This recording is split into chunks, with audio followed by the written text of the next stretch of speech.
Hey everybody, welcome back to Backlog Banter. I'm your boy Abram, joined as usual by Tucker Hazel, and we're here today to finally rip the band-aid off and review Pokemon Scarlet and Pokemon Violet Yeah. for the Nintendo Switch.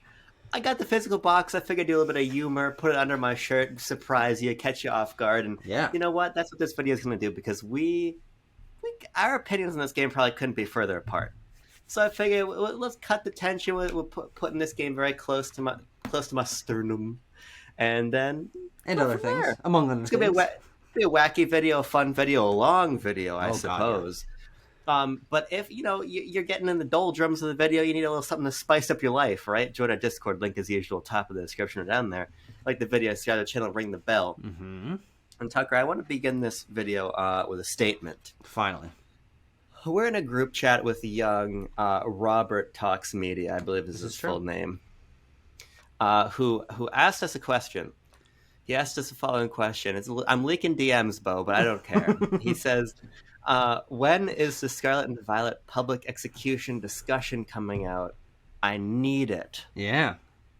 And I think that's an interesting framing for this discussion we're about to have here. Okay. Because I'll cede the floor to you in a moment. I've done enough weird shit already, and we're only through the intro. Mm-hmm. But I think Pokemon Scarlet is awful. Yes, you do. I mean, full stop. I will note that I don't know how long I played this game for.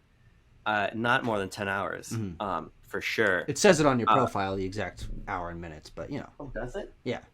I'll check. While you're doing your talking, I'll check. No, I'll we'll give do you that later. We'll do that later. No problem. No big deal. I don't want them to leave you. They'll get lonely with just me. That's true. God, if I was out of frame for a second, they'd be off this fucking video in a heartbeat. You know.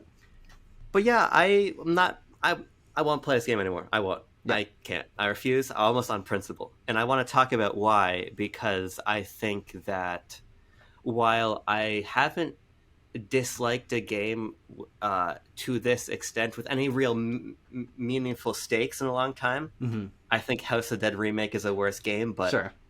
low stakes, right?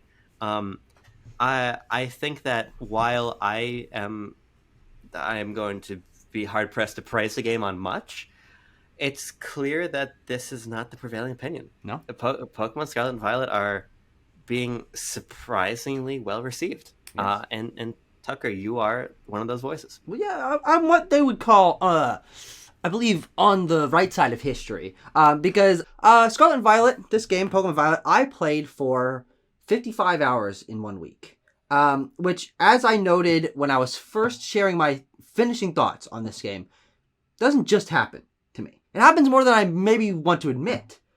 Fairly often. But it doesn't just happen to any old game. If I'm not into certain games, if I'm finding issues with them, even if a game is very good but doesn't strike my fancy, I will slog through games. I will play a game for Backcod Banter, and COD games are 3-4 hours long, and it'll take me 2 weeks to do it. But when I say that I played this game through every orifice, I really did. And I'm here to say that not only do I think Pokemon Scarlet and Violet is one of the best Pokemon games, but it's one of my favorite games of all time. I put it in my top 40 or something like that, somewhere up there. It's one of the best Switch exclusives, and there are so many things to praise about this game that I spent my 5-hour shift today at work. I spent 2.5 of those hours just taking notes and oh, okay, yeah, I like this, I dislike this, and there are 40 positives and 5 negatives. So I'm very interested to dig into this conversation where we diverge so greatly. I think maybe almost greater than we ever have with a game. Yeah, probably. I don't think I've ever prepared notes for anything ever for any reason in my life at any important time for anything. Class? Perhaps? I'm not a big note taker in class. Sure. I keep documents labeled for my classes, but then I just have them open for the sake of having a reason to have the laptop open, and I'm immediately on Twitter for the rest of the class period. But let's begin this conversation where a lot of the discourse is, and that is the games as a technical product. Yeah.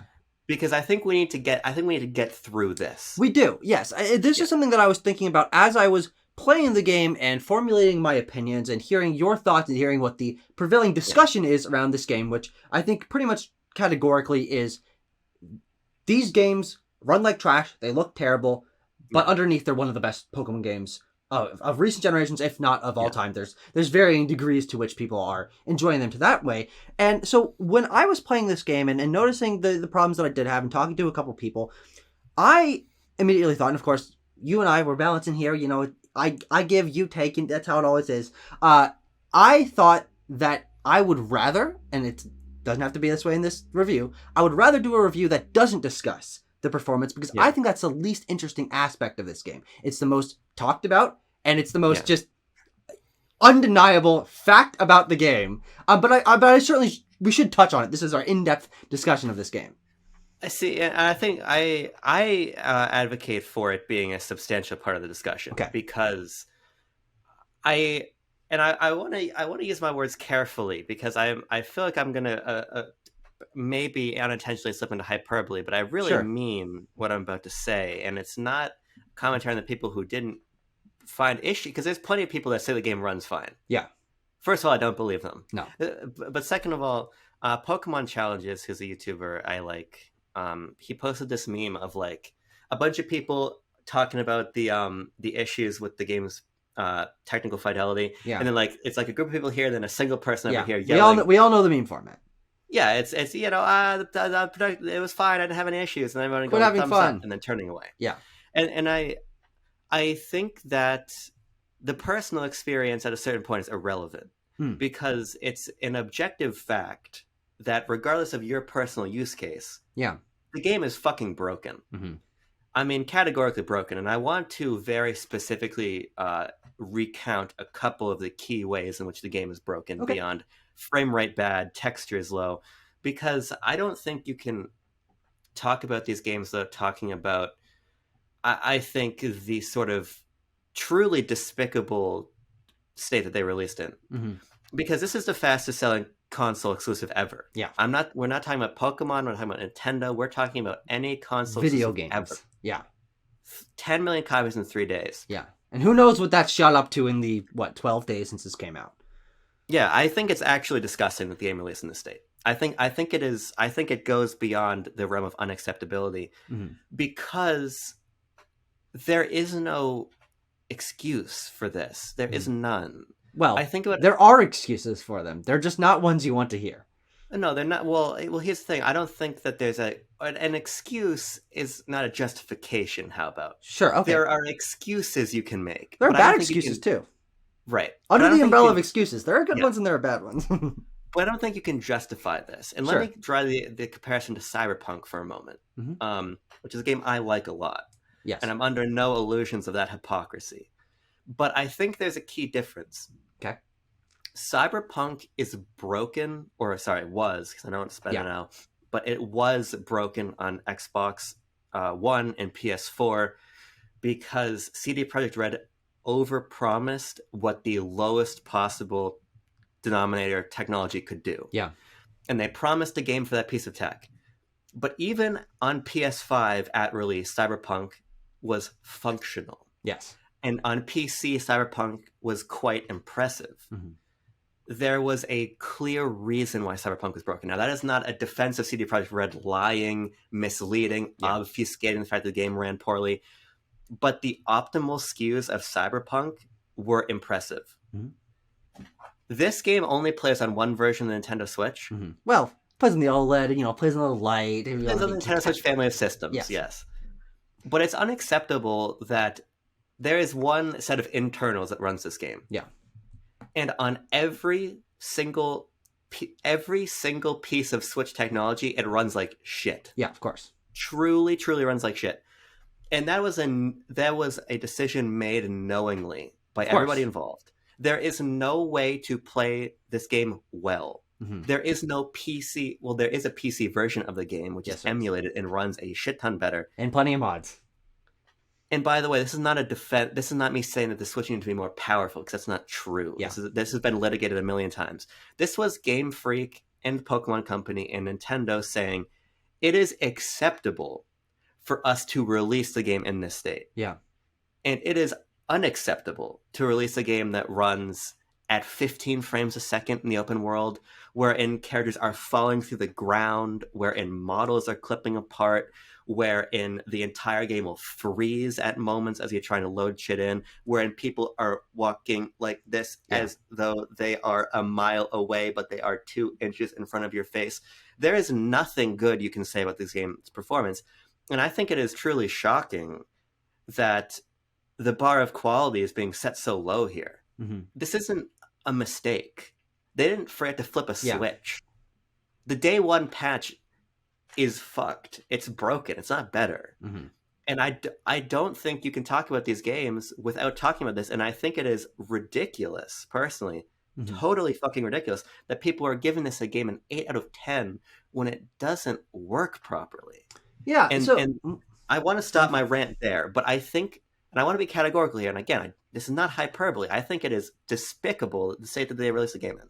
So I can't deny anything that you said. The Cyberpunk comparisons, the Nintendo and Game Freak and Pokemon Company, all of that is absolutely true. I think the place where I can diverge, in a couple places that I can diverge from what you said, because believe it or not, there are varying opinions even on things that you might think don't have varying opinions, but is that the performance of this game is variable from copy to copy. Some people have much worse frame rates, much worse freezing, crashes, things that I experienced, but to very minimal degrees. I don't think. I mean, I'm not a frame guy, but 15 FPS. I don't think that's what mine was running at in the open world. A very minimal freezing moments, very minimal like people falling through the map. These are things that happen in the game. I've seen videos of them, but they were lots of those were not part of my experience playing this game. So I do think there is a way to experience this game, because it happened to me where it is not as egregious as it can be, where you see those videos of half the screen turning white and the Pokeball disappears and the guy's got his eyes shooting out. It's like, I can't even comprehend this. And I can't comprehend it not only because why the fuck would they make a game that runs like this and works like this in the hands of millions and millions and millions of people, but because that wasn't my experience with the game. And I think because of that, and because of the variability, a lot of the criticisms that you have and the despicable nature can't really come across for my experience, or can't factor into the grade or scoring that I would give this game, because I didn't have that degree of fuckery. That's not to say that it can't happen in the game, but in the 55 hours in 1 week that I played of this game, I didn't have things that were game-breakingly bad. I had things that were bad enough for me to outwardly say, as I will say here, this is the worst looking and performing first-party Nintendo game of all time, bar none. It is unacceptable that they published the game in this way. There was collusion behind the scenes. These are absolutely true, but none of those were enough to detract from the game. And the one thing I would specifically push back on is, I would give this game an 9 out of 10. I would give this game an 9 out of 10 because I think that when you play this game, if you are not having those game-breaking, ridiculous crashes, bugs, people falling through the world, this game is a 9 out of 10. I had a 9 out of 10 experience while playing this game, and I would give this game a 9 out of 10 because of that. And I think that is true for a lot of people. I mean, people on our Discord server, we've got a lot of comments. We'll be getting through those as we go through, are loving this game, are putting it as some of their favorite Pokemon games of all time, some of their favorite games of the year, as it is for me. So saying that it's not possible or unjust to be giving this game high scores when it does run this well, I don't think is necessarily fair, because people, myself included, are having a 9 out of 10 experience with this game despite its flaws. And I would not give this game a 10 out of 10 because of its technical performance, but I would give this game a 10 out of 10 or 9 out of 10 despite its technical performance. Yeah, no, and I think that's totally fair. My point there is more so that I think it was Colin was mentioning this on a Sacred Symbols Plus recently. If anybody else released this game, it would not score that way. Yeah. There is a certain intrinsic bias to how Pokemon games score. There just is, because they are held to their own set of standards. Mm-hmm. And I mean, I think we've seen that in the past. Like BDSP it doesn't have a great Metacritic score, but it reviewed fine. Yeah. Pokemon games it was the worst reviewing Pokemon game, mainline Pokemon game, but it was still like a 74 or something? I'm actually going to get the current Metacritic on that, but keep going. Yeah, it's just a sort of thing of like, I think that at a certain point when and IGN gave it a 6. I thought Rebecca Valentine did a really thoughtful review of the game. Mm-hmm. But I think, and I certainly, the last thing I'm going to do is sit here and call people out by name in a negative way. Tucker Hazel. Fuck Tucker Hazel. How about 73% for BSP. Sure. And actually, I'll get the current for this. It's a 78. Currently? I just double checking. Sure. 70. I don't know if it's changed since. Pokemon 3 says 70. Pokemon Scarlet says 73. Metacritic. Okay. So same score actually. It must have dropped. Okay. Well, either way. Well, I mean, it didn't rise if it was at 78 and went to 73. But I think that at a certain point, what I'm saying more so is that I think there's a responsibility to contribute to a conversation around Pokemon that feels more honest. And I think I think that at the level of professional review, I think it's dishonest to not hold a game like this to at least a minimum standard. Because I think you're totally fair in your assessment that the game didn't run that poorly for you. It wasn't that big of an issue. But I think that we're now in an environment where there is no incentive for this not happen again. Yeah. The game sold 10 million copies in 3 days and it reviewed well.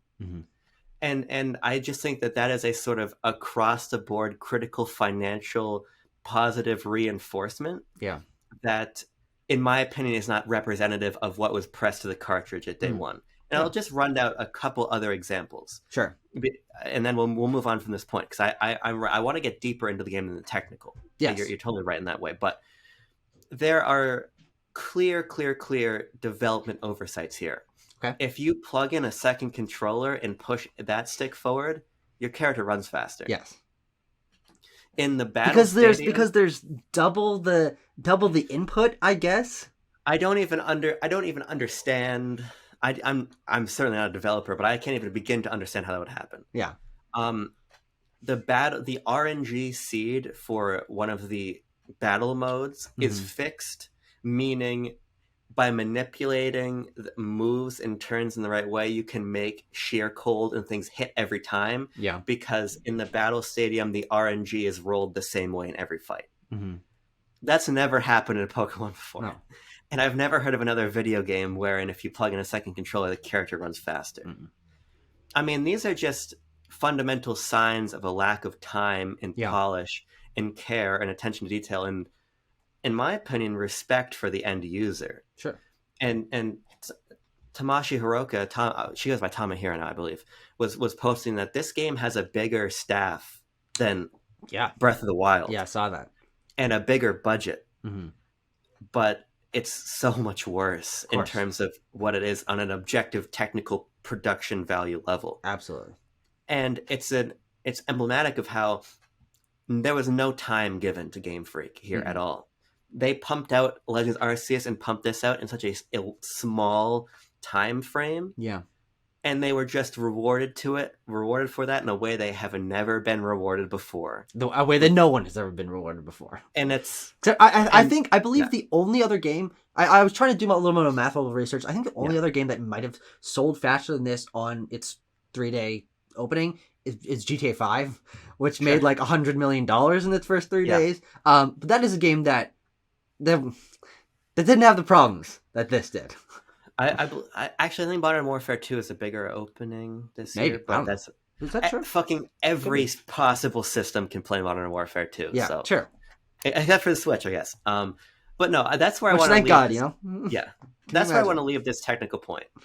But I hope I've at least sort of expounded upon why I view this as quote unquote despicable. The fact that it knowingly shipped in this state, objectively, transparently, unprecedentedly broken on these fundamental levels. Yeah. It just makes me really, really deeply disappointed when I play so many games that are crafted with such immense amounts of love and care to see a game like this that does have good stuff under the surface, as we're going to talk about, that is so haphazardly assembled and rewarded 10 times over. Yeah. It's just incredibly, incredibly disappointing to me to see that.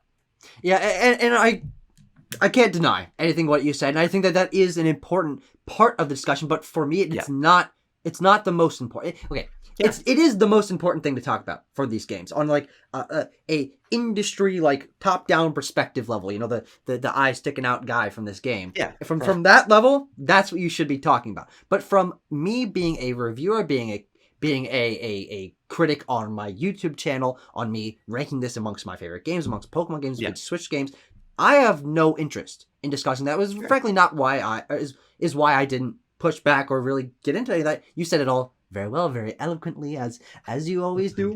Thank you.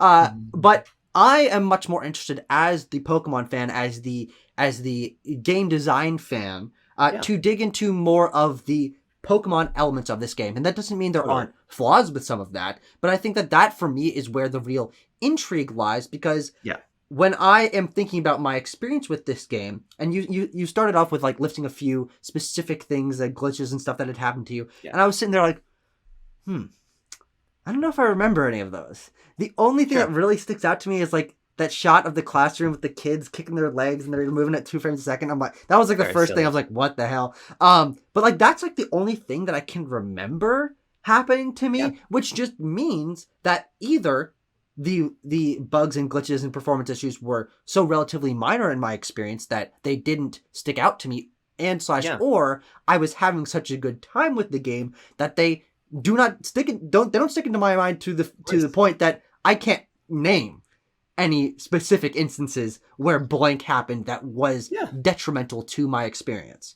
No, I totally get it, and let's get to that deeper level because I think the last sort of cyberpunk comparison I would draw is insofar as that yeah I was playing on PS5 on like 1.05, so it was still buggy. I would still crash like every 3 hours, Yeah.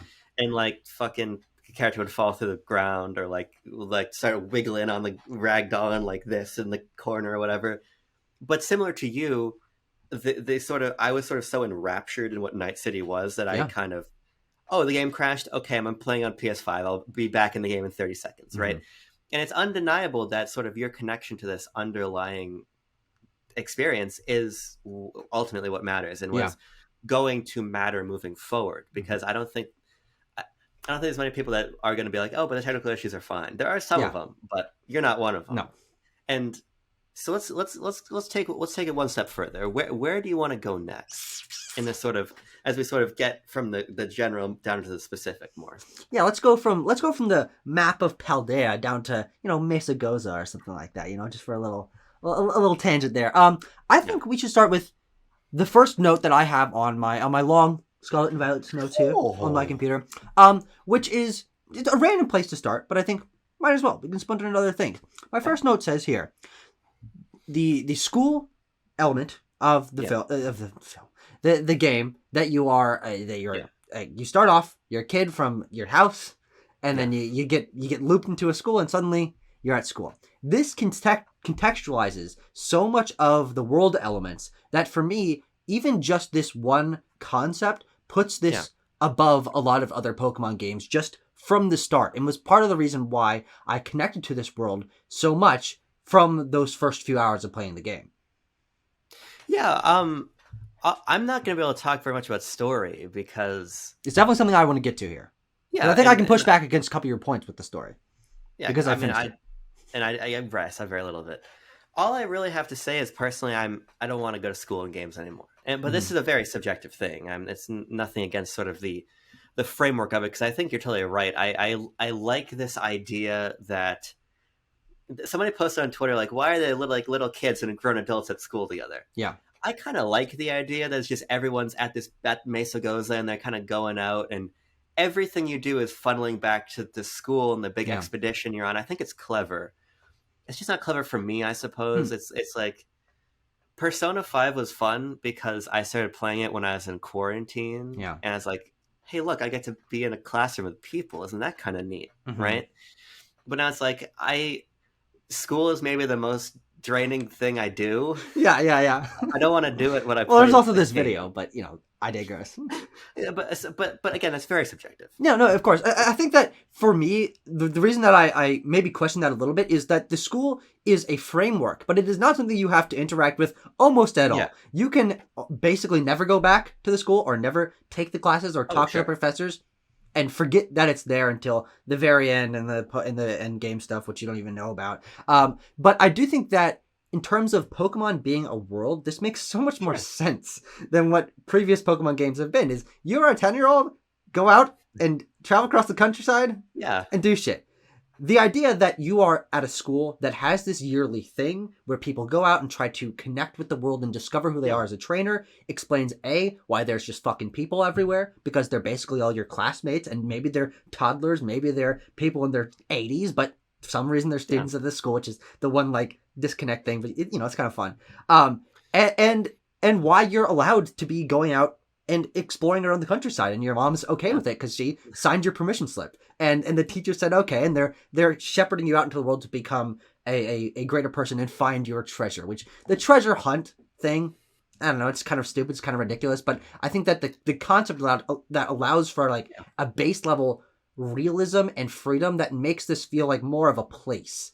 Paldea has more of a sensical culture than past Pokemon regions that extends to the fact that that everything is connected here in a way that I've never really felt in past Pokemon games.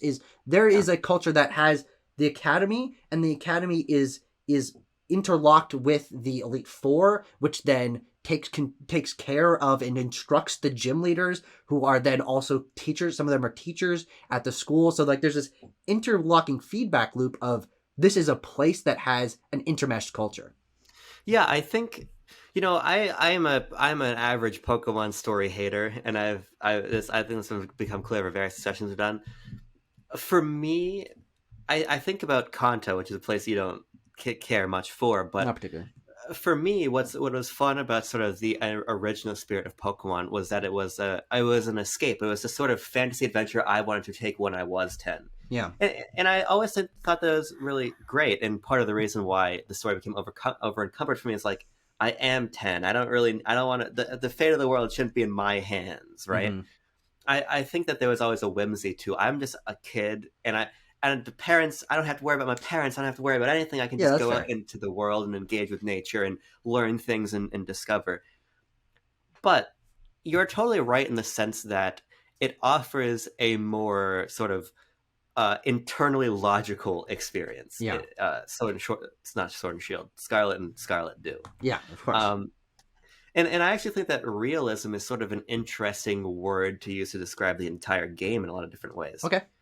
And I think we can use this to talk a little bit about sort of the presentation and the art direction and things like that, because this is certainly a more realistic Pokemon game than we've gotten. Yeah, probably ever.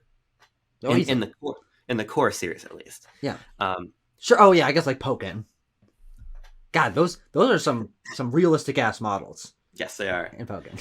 But like the trainers are far closer to regular people in their proportions and sort of facial features than the more anime inspired trainers of the past. Mm-hmm. And the map, and we'll talk more about the map in particular, but the map is very naturalized. It's very much it's a countryside, right? Mm-hmm. But then the thing that I appreciate the most is the Pokemon models are so much more textured. Yeah, they got fur, they got metallic sheens, they got scales. Mm-hmm.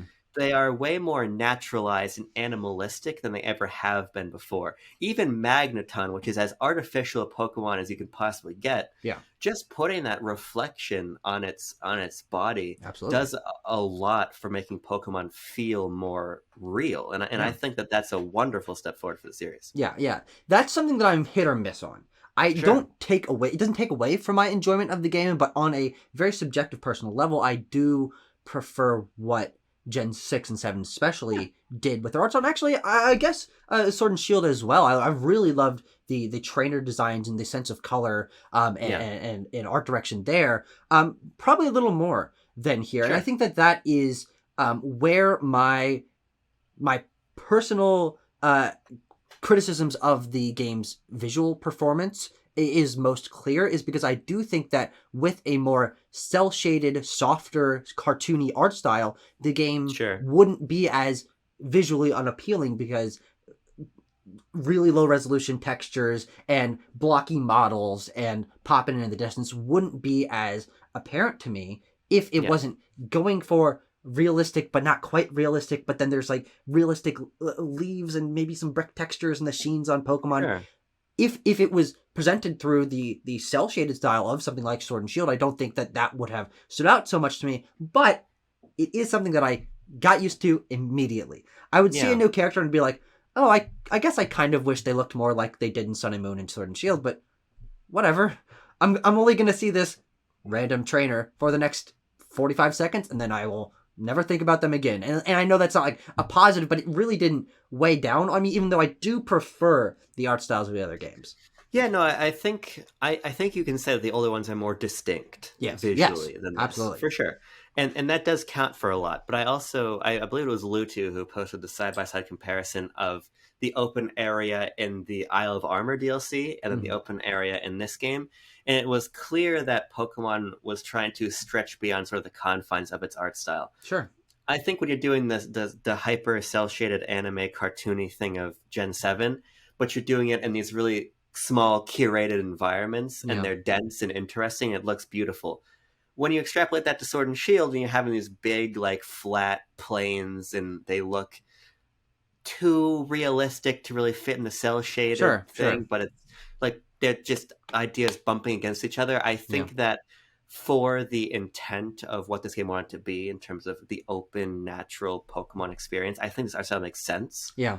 Um, but you're totally right that it does not mask the No. graphical problems I of the think it game. enhances it in a negative way.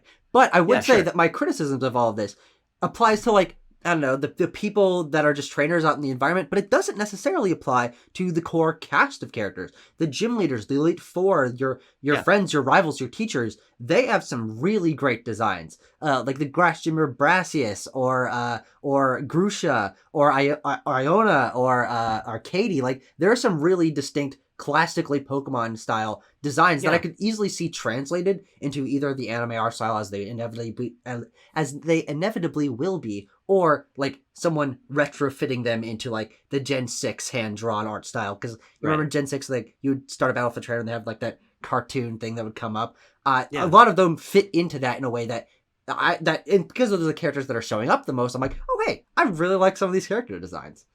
Yeah, I think the character designs are quite nice, and I figure we can spin this off into what is easily my biggest positive of the game, which is that the original Dex is excellent. Sure, sure. Not only in terms, I think it has a really inspired mix and variety and amount of returning Pokemon Yeah. to the point where before I had my first badge, I think I had like 46 captured Pokemon. Mm-hmm.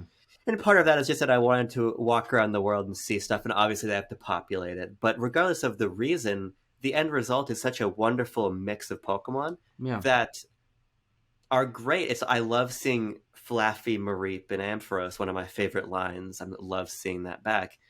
But I think it's a real testament to the strength of the new Pokemon when those become secondary to how much I love the new Mm. ones. Yeah.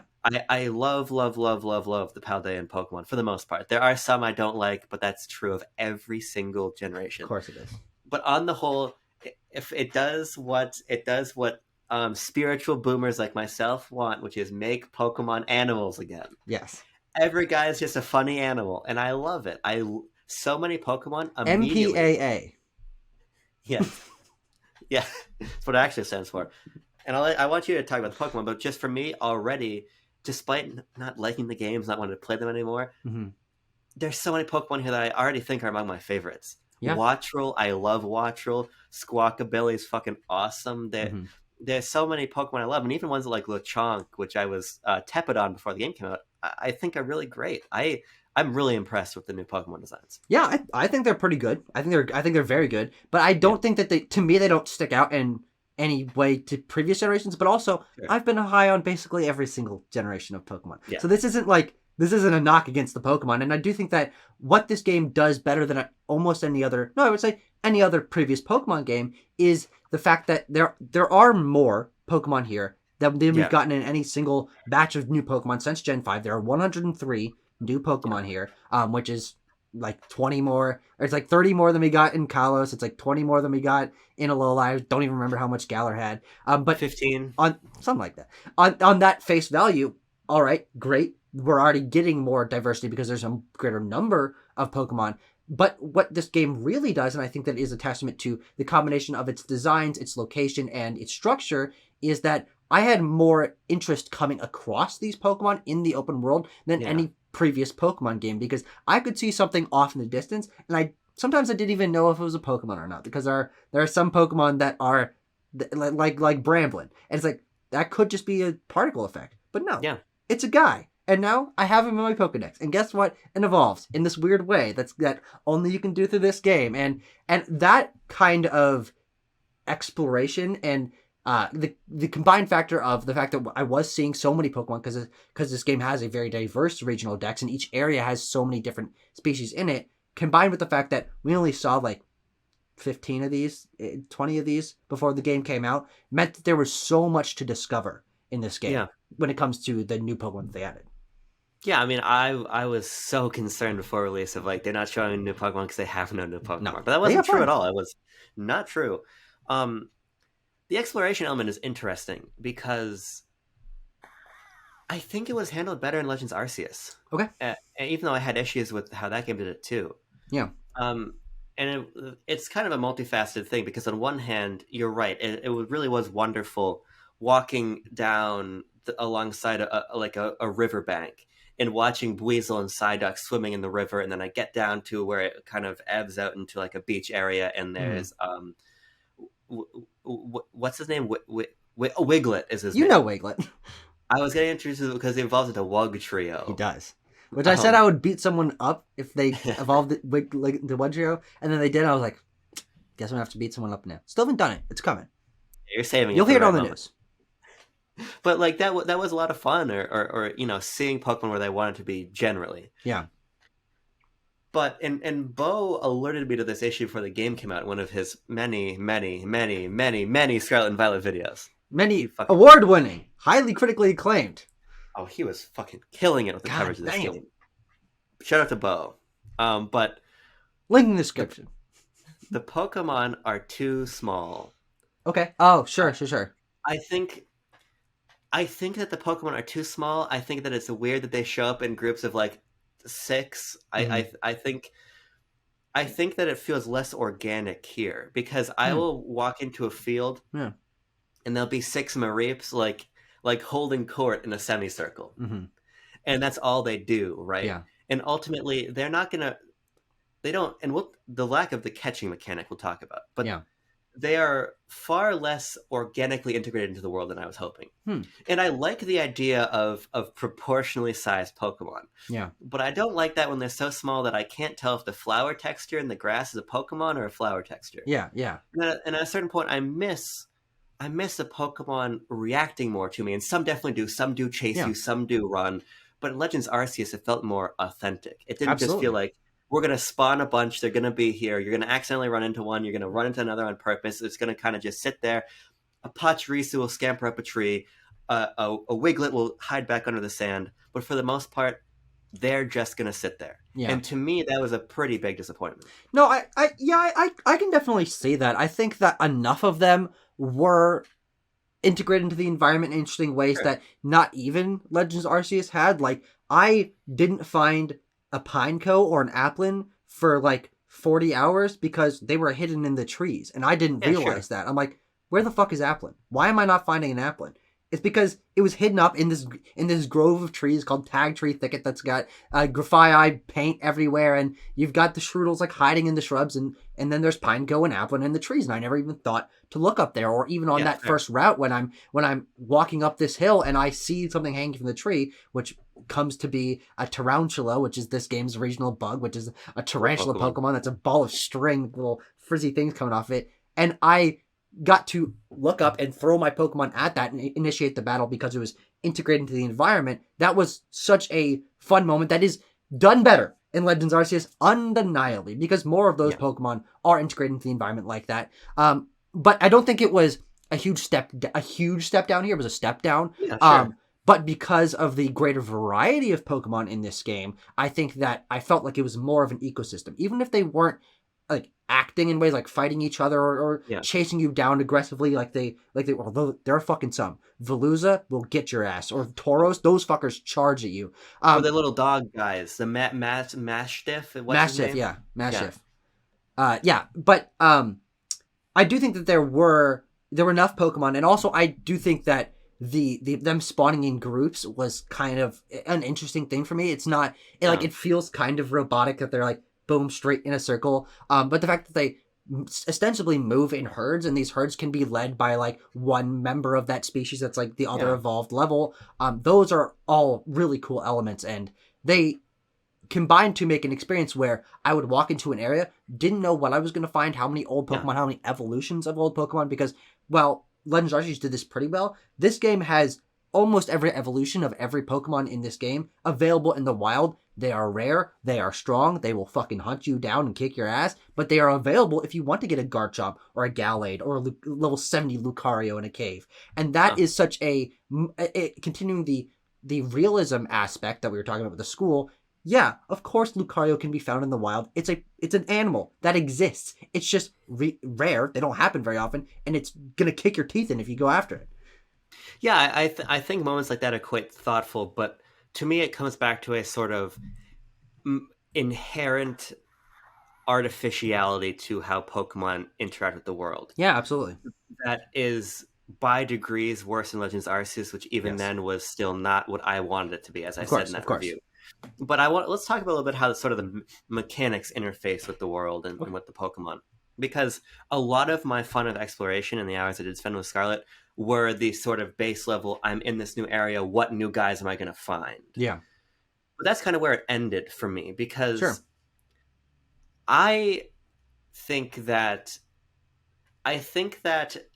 there was probably very, very, very little crossover in terms of development juices between Legends Arceus and this game. Because maybe I don't know. I don't know if we'll ever know that. Well, what I mean to say is that the similarities really are few and far between. Insofar as that they're both different structurally than what Pokemon was. Yeah. They're not even both open world games.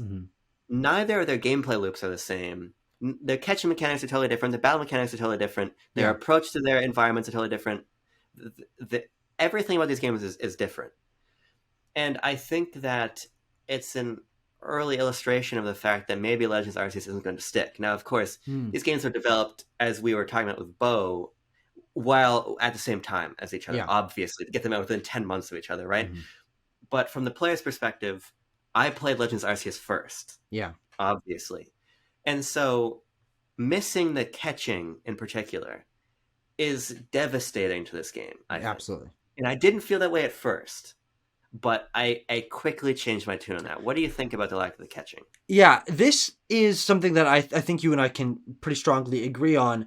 Not because not having the catching hurt my experience detrimentally, but because that was one of the first things that I thought about this game. And it was one of the things that I sort of future projected during our discussion of Legends Arceus, and why I love that game so much is because what it did for the Pokemon formula is say, this is how it's been, but it doesn't have to be that way. And you can just throw a Pokeball, and there can be movement in terms of dodge rolling, and Pokemon can attack you directly. And these are elements that I can see being included in a future mainline Generation 10 Pokemon game, but they weren't here because they were developed side by side. And I think that I'm able in my mind to justify the lack of inclusion of a few of these elements because I know they were developed side by side, and also because I know that this game is trying harder to be the step forward that Legends Arceus was in terms of openness, in terms of Pokemon and the environment, in terms of one element that they definitely do share, which is the move pool of Pokemon, like remembering moves whenever you want to, which is good godforsaken.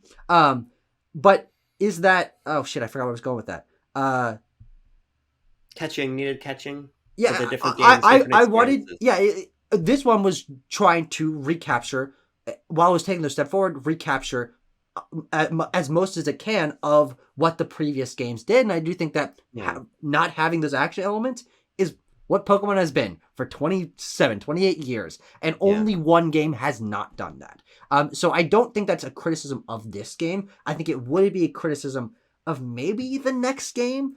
But I realized that so much of so here's what I described my experience Legends and looking back at older Pokemon games. Is older Pokemon games are just a series of gates. They're a series of road bumps.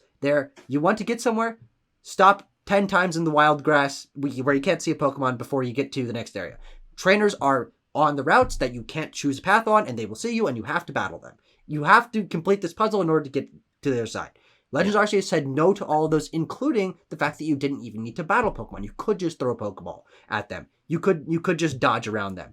But this game does like 90% of that, except for the catching thing, except for throwing the Pokeball. And it's unfortunate. I would love to have this here. I think it would be a better game if this was here. But because it's doing more of what Pokemon has done, I think it makes sense that they didn't fully recapture all of the openness and freedom that Legends Arceus had. Yeah, I hear what you're saying, but I think I'm not sympathetic to the fact that these games were developed in close proximity. I think that was a mistake. Sure. And so I don't disagree. Don't disagree. But yeah, but my point there being, yeah, it's going to be a bigger issue if it's not in Generation 10 because then they had time to reflect on the lessons learned by both these games. Yeah. But you shouldn't have released this game so close. You should have taken time to see Legends Arceus through and learn the lessons of it. And so I feel that strain here. And what it really did is sort of make me wonder if I was wrong about some of the changes that Legends Arceus makes. And it actually makes me want to, in a couple months, once I've had some space from this entire franchise, I don't even want to look at it right now. Yeah. Replay Legends Arceus and just see really what that game did that I maybe just wasn't ready to meet it on its terms for. Sure. Because I do think that this harkens back to traditional Pokemon mechanics. Those mechanics are worse, I think. Absolutely agree. Agree. But the problem is that the games Legends Arceus and this still try for those similar underlying principles, despite all of the ways that diverge. They still want to be about immersing you in a more real version of what the Pokemon world is. Of course. But there's still these sort of JRPG artificiality to this. And it's hampered by my biggest issue with the entire game. Okay. The speed of the battle and catching engine is insanely slow.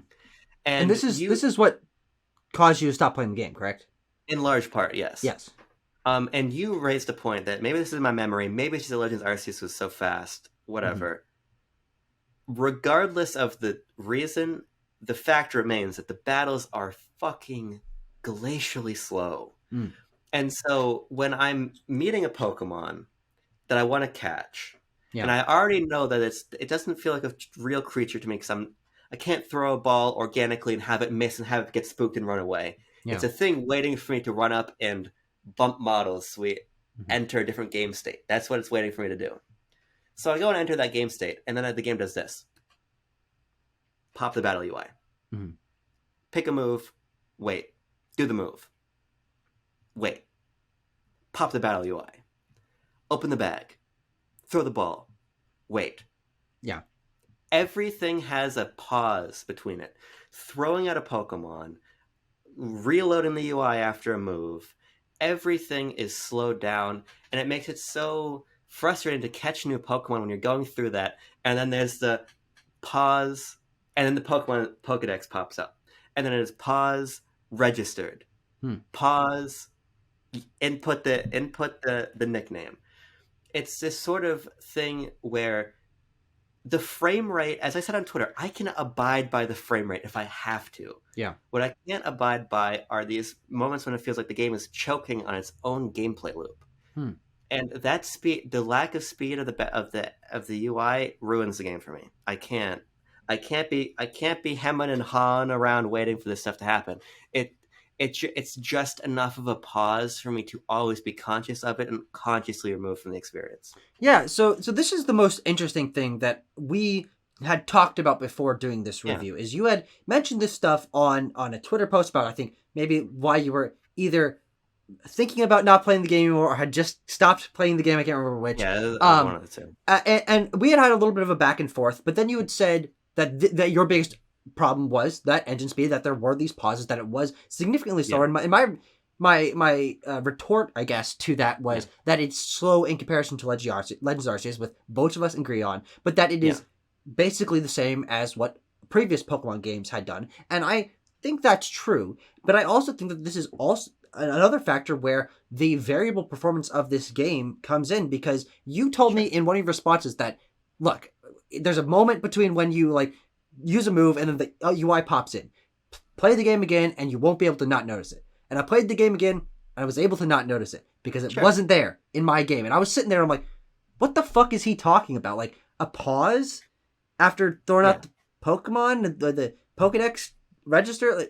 That didn't happen in my game. And obviously it is a problem with the performance of this game, but it is also something that is not inherent to this game. Because even if it was that I was more used to that or didn't have it didn't frustrate me as much as you did, it wasn't an issue for me. And even when I was looking for it to be an issue with me, I was sitting there. I was in fucking like JCPenney or something when I saw that message. And I was thinking like, oh, is this going to ruin my experience? Am I going to go home and realize that he's right about this and that's going to like kill the next 10 hours of my gameplay? But then I genuinely tried and I was like, what the fuck is he talking about? The one thing that I give you is the Pokemon like loading in the box is really slow. That is fucking slow. But I didn't have any of those in-engine slowdowns for the moves and sending out Pokemon stuff. Genuinely, it was just as fast and as smooth as previous Pokemon generations. Let me say this then. Maybe I go back and I can't play those because that's too slow. That's sure, certainly possible. But let's take it to a mechanical level and remove performance from the entire equation then. Yeah. Let's say, for the sake of argument, I am playing on one of the... What's the fucking Switch emulator? It doesn't matter what Switch emulator is called. Whatever the hell the Switch emulator that these cretins are using to steal games on is. I'm playing on there. There's no time. It's boom, throw at the Pokemon. Boom, hit, fight, weaken them, throw the ball, catch, immediately pops with Pokedex. Yeah. It's inherently slower than what we just experienced. Absolutely. It absolutely is. And so even under optimal conditions, I would find myself at a want for these other mechanics. Yeah. And I had issues with the depth of the catching in Legends Arceus, but not really the concept of it.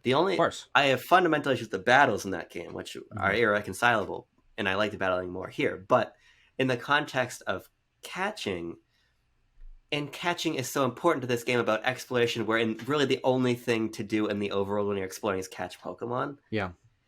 It is so much slower than it should be, especially when catching Pokemon is a sort of currency for getting the TM pieces and for filling out your Pokedex and for progression and everything. It's not good enough anymore. Mm-hmm. And that's what I just keep coming back to. The gameplay loop is not good enough anymore. It's not fast enough. It's cumbersome. It doesn't let me interact with the world the way I want to. It makes me hyper aware of the fact that these, again, are creatures assembled of ones and zeros. Of course. Where Legends Arceus did everything it could on a mechanical level to hide that fact. Absolutely. And it's hard. It's hard for me to go back. It's really hard. No, I absolutely understand that. And I think I was expecting myself to feel that way with this. Yeah. Because when you and I had our conversation about Legends Arceus, and I was bringing up the fact that it was sanding down all those bumps and removing the gates that, frankly, all of the progression of previous Pokemon games was built around. The gameplay of those games is getting from town to town and experiencing all these little things that, for me, in retrospect, frankly, I realize are stopping you from getting to your goal. And I didn't have a lot of fun with the battles, the wild battles, the trainer battles that were 80% of the time you were going to spend in the game for 7 generations straight, or I guess 8 generations straight. Well, kind of wild area, notwithstanding.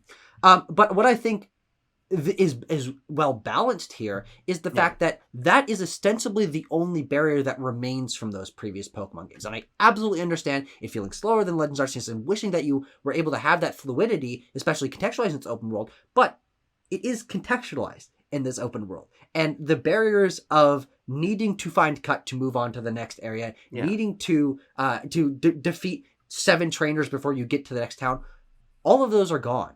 And because of that, the flexibility that everything has around those battles completely balances that out for me. I wish that there was the fluidity and speed of the Legends Arceus catching system, but because it's not there, I'm able to reconcile that with, literally everything else about this game is more flexible, is faster, offers more choice. That, again, like with what Legends Arceus did, makes me realize in retrospect, I would not like Pokemon if we had somehow fucking alternate reality started with this and went to that. Or I had started with this and then went back to play Gen 4, Gen 5, Gen 6, Gen 7, Gen 1, Gen 2, I see what you mean.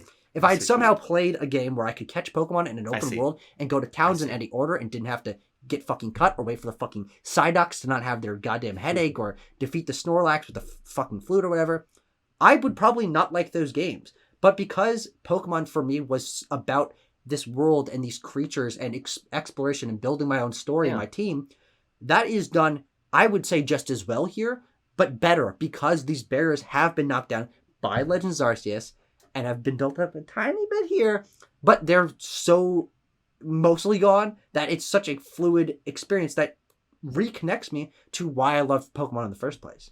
Yeah, I think, you raise an interesting point, and I have not played an older Pokemon game since Legends Arceus. Yeah. Mostly because I'm like, brother, how much Pokemon do I possibly need in 1 year? I don't need to go. Absolutely. But it will be an interesting exercise because not liking this game has made me want to go and play a DS era Pokemon game and just sort of sit with it and play it and see how I feel. Because ultimately, I think I'm becoming Tucker and Arceus pilled because of Scarlet. Yeah. I still have plenty of issues with Arceus, but playing this game, I think, sort of made me recognize that what Pokemon needs to be moving forward is something that is an amalgamation of Scarlet and Arceus. Yeah, of course. And a game that runs well, but an amalgamation of all these things, right? Yeah. And so I think although I think that my issues go deeper than catching only, because I want to talk about the actual open world now. Yeah, of course. The structure, if you will. Yeah, and I want to talk about it sort of on this micro level still of battling interaction. Really, interaction's the thing I want to focus on for a second. I don't like the let's go battles especially much. I think they're totally fine. I think it's kind of a neat idea of auto battling, passive, collect resources. It's totally fine, and it works because again, seven guys are having a powwow. You throw out your Pokemon, you'll kill them all. Right? Yeah. Or it'll accidentally run off to something that it's not supposed to fight, and it'll come whimping back to you like, oh, I'm like, you asshole, why'd you go fight that? Yeah, it's a cute idea, but yeah, it makes the world. This is what I'm trying to express. Perfect. Collecting EXP in Legends Arceus felt like it tied me closer to the world than this did. Principally in the idea that you are breaking rocks and shaking trees to get berries and gathering wood and all of this stuff by throwing your Pokemon out to interact with a thing in the world. Yeah. And even then, I still had a problem of like, well, any Pokemon I have can break that boulder. Why can't only my strong Pokemon break the boulder and only my flying Pokemon pluck the berries or whatever? Yeah. But even that sort of global approach to collecting EXP by engaging with the world asked me to engage with the world far more than this does. Absolutely. And so the interaction in the overworld becomes catch the Pokemon, collect the item, talk to the guy. Yeah. In Legends Arceus, they curated environments that not only were more interesting, I think, to traverse, but asked you to engage with them a little bit closer by saying, let's collect resources, not because you killed a fucking guy and he gave you his sludge to put into the TM thingamajig, but because you need berries to create your various things, and the berry is in the tree, and the Pokemon can get the berry out of the tree. Yeah. This is base level stuff, obviously. And again, it was flawed in Arceus, but it felt more real. Yeah. And that was another place that I was really let down by this game. Yeah, it's definitely a step down here. I think that it's not a huge step down because this is already a step up from every other Pokemon game where there are things to collect. There are many goals for if you want to be expanding your team and their movesets, killing certain Pokemon to get enough materials. Just take it to the TM machine and make a TM. I think this is easily the best implementation of TMs and the customization of a team's moveset that we've seen in the Pokemon series, because the flexibility of unlocking TMs, pretty much everything here is like giving you more TMs, more to expand your moveset. You know, of course, still gym leaders will give you their iconic TM when you beat them, but people across the story, when you finish to certain story points, will give you TM materials. They will give you new TM in fucking instruction manuals or whatever to unlock more at the machine. That is something that I don't really engage with because I'm not a moveset guy, but I do think in terms of combining that with the move pool that you can go back and remember any move that your Pokemon has learned, that I think is perfect for people who focus on Pokemon for the battling. There are no longer the barriers of you TM, only use it once, and then go find either go find it in the environment in the one specific place because it's programmed to be here always until you pick it up, or find the one building where it costs a fucking buttload. These are barriers that have been sanded down in this game better than the Legends Arceus because this game is more focused on battling than Legends Arceus was. Yeah. And I think that the fact that we're not collecting berries to craft into Pokeballs and stuff is something that I miss because I like that a lot in Legends Arceus, but where I'm able to say these two Pokemon games are going for very different things. This does not need those collecting from trees and rocks and berries and all that, because it's not the naturalistic type of game that Legends Arceus was going for. It wouldn't make sense to be crafting things out of sticks and stones in Pokemon Violet because you have a Rotom smartphone. And you're going to a Pokemon Center that is technologically advanced. So I do think that maybe there is a middle ground there that would please you a little bit more, but the fact that these games are going for things that are different and that this is already a step up and helps people that are interested in battling and movesets in really significant ways, I think is a huge positive in my mind. I think we're slightly talking about different things. Okay, maybe. Yeah, because I agree. I think the TM system is quite clever. Yeah. But ultimately, what are TMs? They're CDs that you put in your Pokemon's mouth, they dissolve on their tongue, and they learn a move. You know what I mean? It's like that waffle you get at church. Sure. I think that's a good comparison. But what I mean more so is that, no, I didn't want to necessarily just shake shit out of a tree and build a Pokeball out of it in this game. Yeah, of course. What I wanted was a reason to engage with the world further. Sure. Because what is the function of an open world game? It's to do things in the open world, ultimately. And think for a minute about any open world game you like. It could, and this is an exercise for you and for the audience, it could be Breath of the Wild. It could be, I like that one. It could be Breath of the Wild. It could be Fallout 3. It could be any game you want it to be. Yeah. Open worlds become play spaces for you to do many different things in and engage with various kinds of content and activities and mechanics. Not Legends Arceus. Scarlet and Violet don't really let you do that. When you're walking around the open world, you're walking around the open world to find Pokemon. Absolutely. You're never going to run into an environmental problem you have to solve with your Pokemon. Yeah. You're never going to run into or I don't want to say never because I didn't play enough of the game, but I seldom ran into people that were needed me to do little quests for them. Mm-hmm. No, but there aren't any of those. No. Yeah. I mean, sometimes you can trade whatever Pokemon with people, but those are in towns and so you're right about that.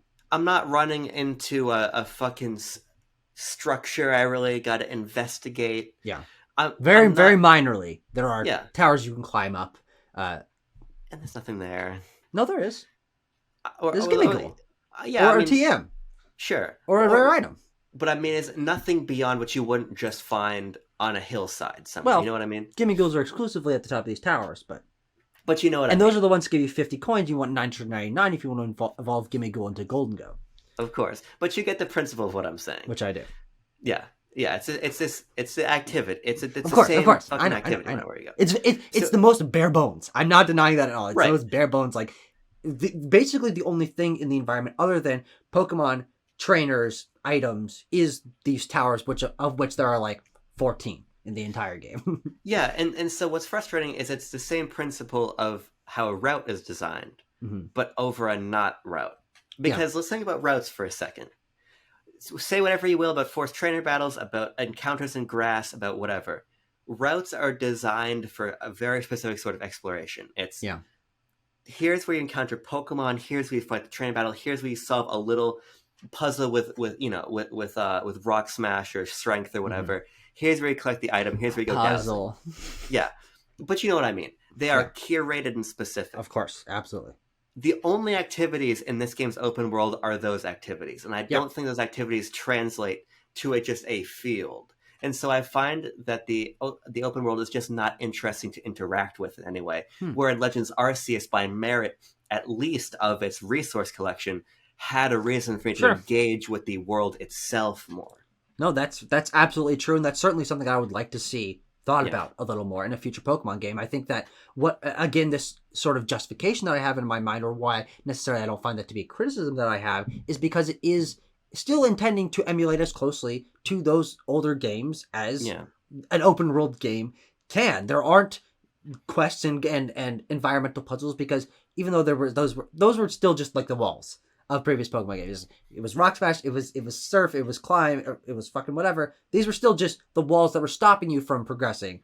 And those are gone in this game. So it only makes it wouldn't make sense to have those in there, but I do think that some other form of that, some other kind of interaction like Korok puzzles in Breath of the Wild, absolutely. Those would be really fun to have here. But I think the reason that I never really felt that those were missing is because of what we previously mentioned, which is that really rich regional decks. And the fact that I found a really great sense of exploration to be rewarded with so many different species of Pokemon to catch. And so when I'm going into a route, I don't care that there's not a puzzle, because when I'm going to a new route, there are zones or areas, wherever the fuck they are in this game, there are 15 species of Pokemon for me to catch here. And that may be a little exaggeration. Maybe there's 7 or 8, but that's already more than any previous Pokemon game on any single route. So I'm going to a route, I'm showing up, I'm seeing up on this hill, holy crap, Pokemon I've never seen, old Pokemon that I didn't know were in this game.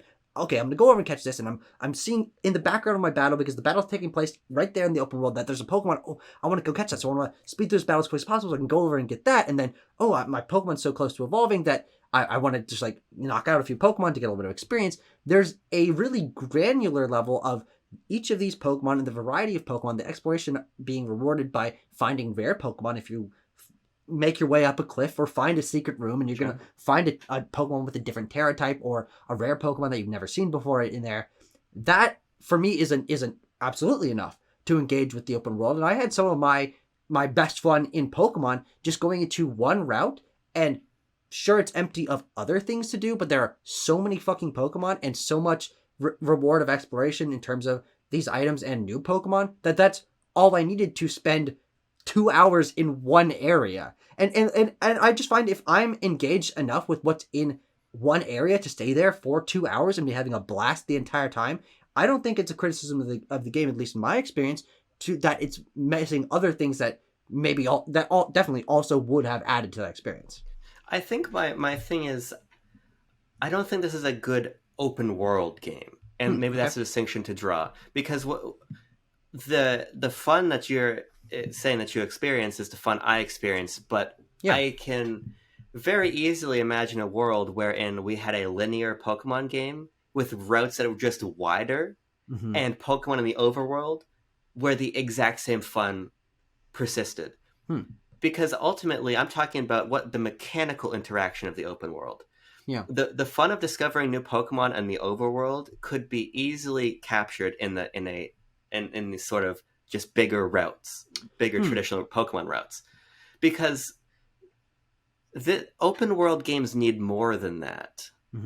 This is sort of the pitfall I was falling into with Legends Arceus when I was writing my review initially. And one of the things I talked about in the context of, I think, our discussion, which was after I'd written my review, which is like, I have to stop for my sake. That doesn't matter how other people decide to frame this, but I have to stop talking about every Pokemon game as only being in conversation with Pokemon itself. Sure. Because we're to the point now where Pokemon's distinct mechanical flavor is being pushed further and further down in favor of what is ostensibly just an open world role-playing game. And there are a lot of open world role-playing games, and I have played a lot of them. And so you're right that for the sort of basic tenets of Pokemon, that is translated to the open field. But the open field is not a Pokemon idea. It's a modern game design idea. And I think we've learned that there's a way to not make open worlds feel empty. And part of that comes from asking the player to engage with a lot of varying types of activities in the overworld. So I guess sometimes that goes too far, and you're looking at an Assassin's Creed game that's got fucking bullet points everywhere. But I suppose my question for you then, and I'm curious what you think about this, was it the right choice to make this game so centrally tied to these old ideas of Pokemon? Sure. Of the gameplay loop is just catching and just battling and doing activities. You know what I mean? Was that a good idea? Because for me, the answer is no, because I think that what Pokemon used to be is not compatible with just throwing those exact ideas into an open world and saying, here you go. I think if anything, it was more conducive to Legends Arceus saying, let's make you some open but defined areas. Sure. But an open world, I need something a little bit more to hold on to. I don't want to just have an area that I just walk through. You can walk through any area you want in Fallout, but you're gonna want to stop and do things. Yeah. The only thing I'd ever stop and do in this game is catch a Pokemon, Mm-hmm. but I could do that in every other Pokemon game. You know what I mean? Yeah. So I'm curious what you think about this idea of it being faithful to Pokemon / it needing / wanting / it should have been a a a stronger open world game. Yeah. My answer is a little bit complex because I think it was the right choice. Sure. I don't think for me it was the best choice. I think Legends Arceus handled its interaction better. I think that changing the mechanics of Pokemon in a more substantial way was the right choice, which makes that the better game for me, the more interesting game. But I do think in terms of what Pokemon has been and why most people enjoy Pokemon, that is the right choice to continue those elements forward, not completely abandon what they have done before. And like we've been talking about for many generations, taking those steps, of course, I would say this probably is the biggest step in terms of, it's a full step in terms of stepping us forward and getting rid of almost all of what came before, but retaining enough of that to maintain that Pokemon feel. That is why people love Pokemon. It's not why I love Pokemon. Stopping to battle one Pokemon or battle a trainer and choose a move. That's not my love of Pokemon. My love for Pokemon is the world, and I do think that the reason it was the right idea is that this new structure, the open world, the choosing your path, I want to talk a little bit about the structure after this, makes those elements, battling the trainers, catching the Pokemon, discovering Pokemon, better than they were ever before. I would rather just catch a Pokemon, just catch a trainer. No, just battle a trainer in an open world where I have the choice to go over to this to battle the trainers, because trainers are all optional in this game, and you are better rewarded for them than in any previous Pokemon game. Thank the Lord. In the format of an open world, then on a route where I am forced to interact with the Bidoof because it spawned in front of me even though I didn't want it to, or battle trainer Joey who has 2 Rattata, and that's a boring fucking battle where there's no strategy because I have to in order to get to the next area. Those are ideas that I liked about Pokemon because I liked the world. I liked the creatures. I liked the concept. But the fact is that it doesn't need to be that way, and it's not that way anymore. And contextualizing these elements that people do like, I admit, within an open world where you have freedom to approach them in any order that you want to, or not approach them if you want to, makes those issues or in that structure so much more agreeable to my taste. So I do think it was the right idea, just not the best idea. Let's talk about that structure. I don't think it's good at all. Okay. And to me, this returns to where the game fails me as an open world game. And what I mean to say is I think it makes a couple really, really key missteps. Okay. And I think the first is that the map, and I mean the map screen, not the map of the world, is really bad. Huh. Okay. It gives no indication about level in about area. Height. Yes, true. Oh, you mean like how high level things are? Yeah. Okay. It gives no indication about that. It gives no indication about topography. It gives no indication about any of that. Yeah. And this is a problem in a game with no level scaling. And you want to talk about the 2 things that killed the game for me? Battle engine and lack of level scaling. Because I did the first gym. I'll just give my experience as sort of a microcosm for my issue with the structure. I did the first gym, and it was fine. I was a little bit over leveled because I've been catching Pokemon, so I was already concerned about the level curve, but it was fine. Yeah. And then I went to do the Titan. The Titan was fine. I was a little too strong for it because I was already over leveled from catching a lot of Pokemon, but it was okay. And then I went to Team Star Base. But I went to the wrong Team Star Base. I didn't go to the first Team Star Base. Yeah. I went to, I guess, the second or the third. But they were all in the same geographic area.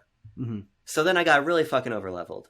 And then I was in a situation where suddenly I am too high level for the second gym leader. I'm too high level for the second Titan. And I'm going to be even higher level because on my path to this next activity, I am going to catch more Pokemon. I'm going to do more things. I'm going to accrue experience, and I'm going to get even stronger. Yeah, of course. Naturally. And simple design considerations could have alleviated this. Yeah. Illustrating on the map a recommended level for each area would allow me to plan a route. Sure. Placing things in a way wherein you can't just literally walk anywhere, but you're kind of... You can't. Right. You need the riding on water upgrade to get across to certain areas. You definitely need the fucking climbing up walls upgrade to get to certain areas. But but still, nonetheless, like the fact that I could, not out of a deliberate choice, but because I didn't understand, so closely accidentally walked something way above my level, on one hand is interesting and fun, but it then ruins the activities that I accidentally walked past because I had literally zero indication of what level I was supposed to be at for anything. It feels very, very haphazard, and I feel that they could have so easily just on the map told me, boom, this, be at this level, do this activity. This is something that every single open world game, aside from Cyberpunk, which doesn't show levels for whatever fucking reason, every single other open world game does. Basic considerations like this would make the game so much clearer. And what I had to do is go Polygon Pokemon progression guide. Yeah. And follow along with what Polygon has intuited from one writer's experience to be the right order and the right level to tackle things at. That is a systemic issue with the game. And to me, that was a huge, huge problem. And it really disincentivized me from progressing at my own pace, because doing one activity inherently meant I was going to be the wrong level for an activity that I accidentally missed. And it just doesn't, it's not fun for me. It's not fun to ruin the level curve on accident.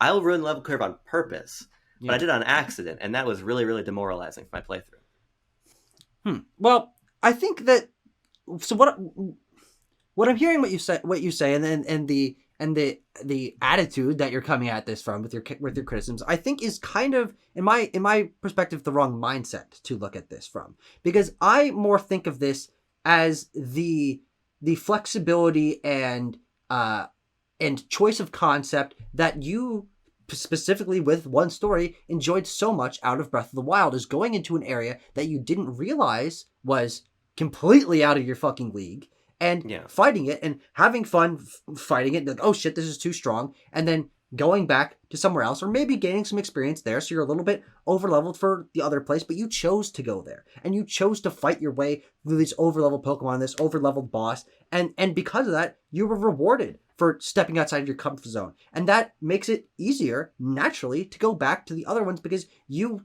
chose to go and fight all these guys that were over-leveled, and this game, I think, does alleviate that somewhat by not keeping you trapped in these areas. When you go to the higher level area, of course, if you start a Starfall base, you're in there until you get your ass beat or whatever. If you go to one of these areas and you realize it's over leveled, be like, oh, okay, well, I would get too over leveled if I fought here.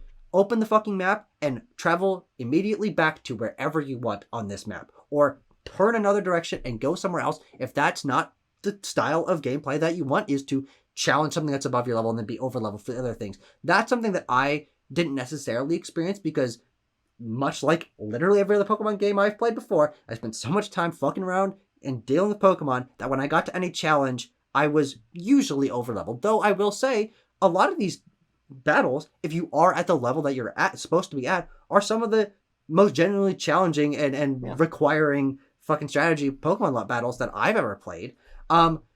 But there's always that choice to go to an area, realize it's over-leveled, and either fight because you like fighting higher level stuff and then naturally be higher level than other stuff because you made that choice, or choose to go somewhere else because you don't want that level curve. So I'm not quite sure why this sticks out to you as a problem, because level scaling, I agree, could be cool, but I can't really think of that many games that have level scaling to the degree that most people are thinking of, or how that would even be implemented in a Pokemon game, where you want to be finding lower level Pokemon at the start of the game and higher level Pokemon at the end of the game. Okay, but if you level scale and you get to somewhere else early, does it mean that those Pokemon are then like lower level versions of the highest evolution Pokemon, or that the gym leaders' teams have to be different evolutions because they are lower? That's what it would be.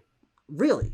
But then what's the point of having areas be distinctly different from each other, especially with the evolutions of older Pokemon, if you can just go there and see the same first evolutions if you got there early enough? I'm not really sure why that would increase the engagement with the world. It would be the principle of, you basically 8 gyms. I'll just do the example of the gyms. Yeah. 8 gyms, 8 gym leaders. Each gym leader has 8 teams. if you tackle the grass gym leader first, they use their first team. Sure. And you go to the water gym and they use their second team because they already have one badge. Mm-hmm. You do the water gym leader first, so they use their first team, their lowest evolved team. Then you go back to the grass gym and then they use a higher team. You basically make 8 teams for each gym leader. So no matter which gym leader you went to, the challenge would be commensurate to what you've done around you, because the game does do this a little bit. Mm-hmm. If you tackle, because I did the first gym and then I realized I fucked myself, so I went to do the third gym. Mm-hmm. The third gym doesn't make it so that Pokemon up to 35 obey you. Mm-hmm. Beating the third gym second makes the Pokemon up to 25 obey you. Yeah. So they recognize something like that. Oh, sure. Yeah, I see what you're saying. And Pokemon, again, Pokemon has infinite resources. Yeah. So they could design 8 teams for each gym leader. Mm-hmm. And that would inherently make it so you really could go to any place you want. Now, there is the issue of the wild Pokemon, you're right. And that's far harder to address. But ultimately, you can make it so that at least the progression points are scaled to at least a general curve of, you are on the third gym, so this gym leader is going to use their third strongest sort of situation. But I'm not even necessarily asking that they do that, because you're right. Most open world games are not going to do that. Mm-hmm. But what they are going to do is that they're going to make it so that it is clear what you should be doing and when you should be doing it. And my problem with this game is it doesn't. And the Breath of the Wild thing is, there's literally characters that you can ask, where should I go next? And they'll tell you the general direction that you should go. But I think you're missing a little bit of what I'm saying. Mm-hmm. Because the Breath of the Wild example is interesting. And what is fun about Breath of the Wild is you can go wherever you want. Yeah. But principally, Breath of the Wild is not controlled by a level system. So already there is far less real incentive or like risk to go someplace higher and then come back. You're not really fucking up the curve, because maybe you're going to find a stronger weapon, but then that weapon's going to break. You're not going and becoming 5 levels stronger and coming back and killing a Bokoblin in one hit, right? Yeah. That's an inherently different structured game. Yeah. But at the same time, when I went to Laurelin Village instead of Kakariko Village, the game explicitly told me, go to Kakariko Village. This is what you're supposed to do. Sure. And I said, no, I want to go over here. And the game said, sure. Okay, we're not going to hold your hand. You're going to go do whatever the fuck you want. Mm-hmm. We're not going to stop you. In Pokemon, you beat a gym, you beat a Titan, you beat a Starfall base. The next step of the sort of next mainline objective is open your map and pick some place to go. Yeah.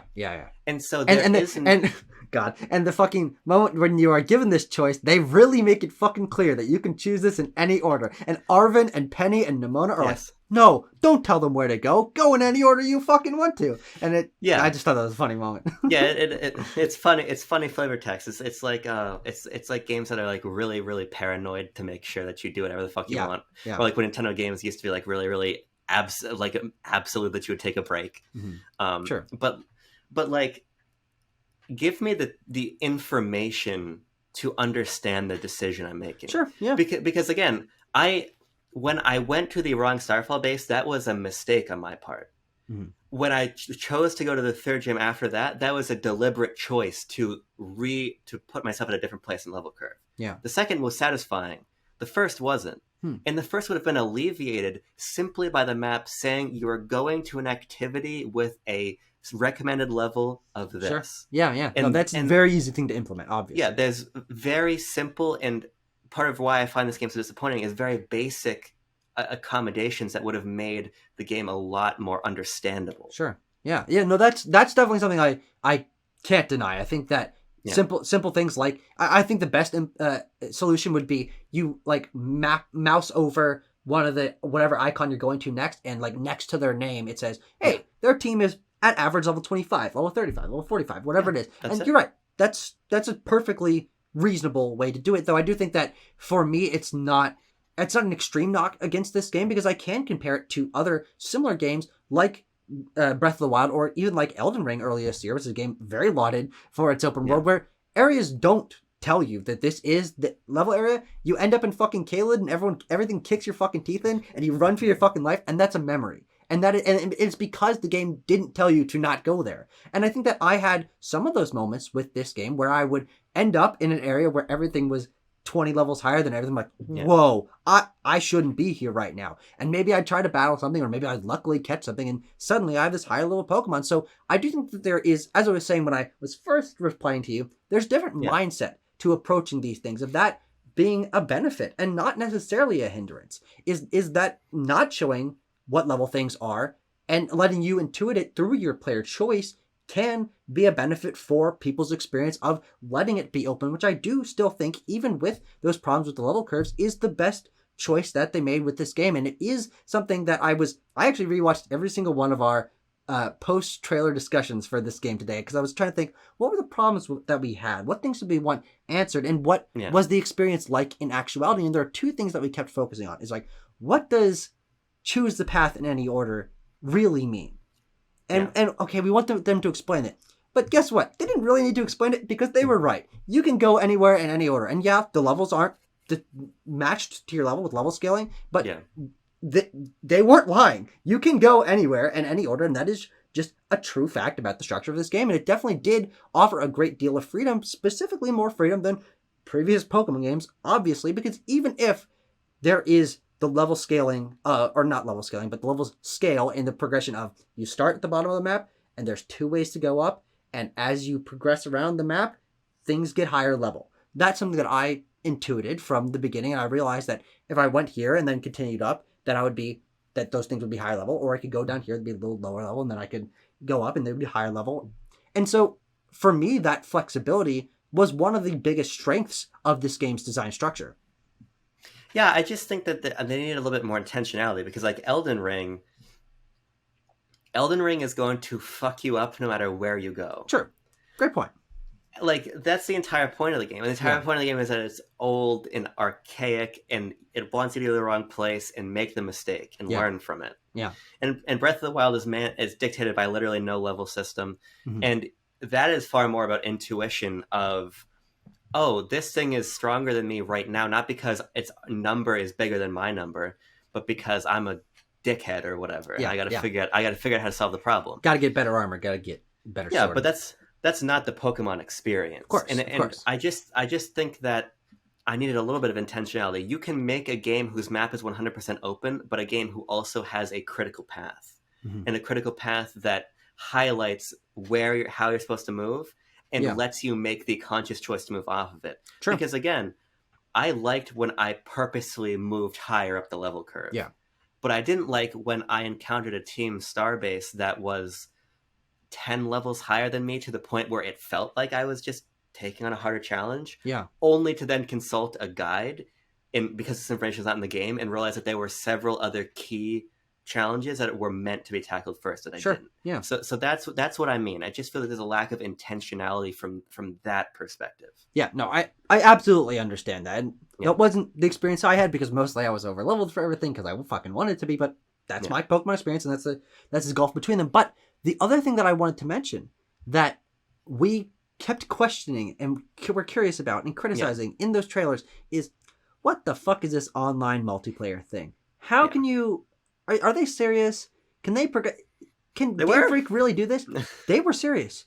This is the best online multiplayer experience in terms of a single player game I've ever had in my life. And I will be able to tell you 10 different fucking stories of some of the greatest Pokemon memories I will probably ever have, because of how seamless and smooth and well implemented the multiplayer is in this game.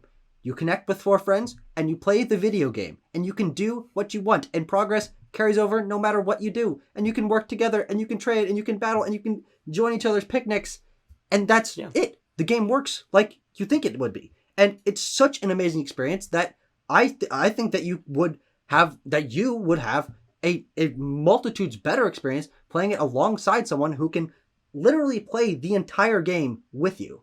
Yeah, I mean, doing things with other people just makes everything more fun. Yeah. And I, of course, have to commend them for the fact that they just said, you're actually just going to play the game together. Yeah. There are no drawbacks. There's no, but you can't do this, you can't do that. No.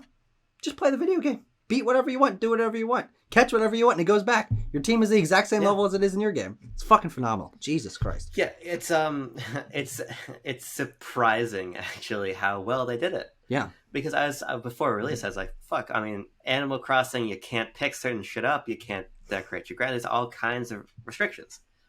Animal Crossing is a game of a much higher production value than this. But this is just great. Yeah.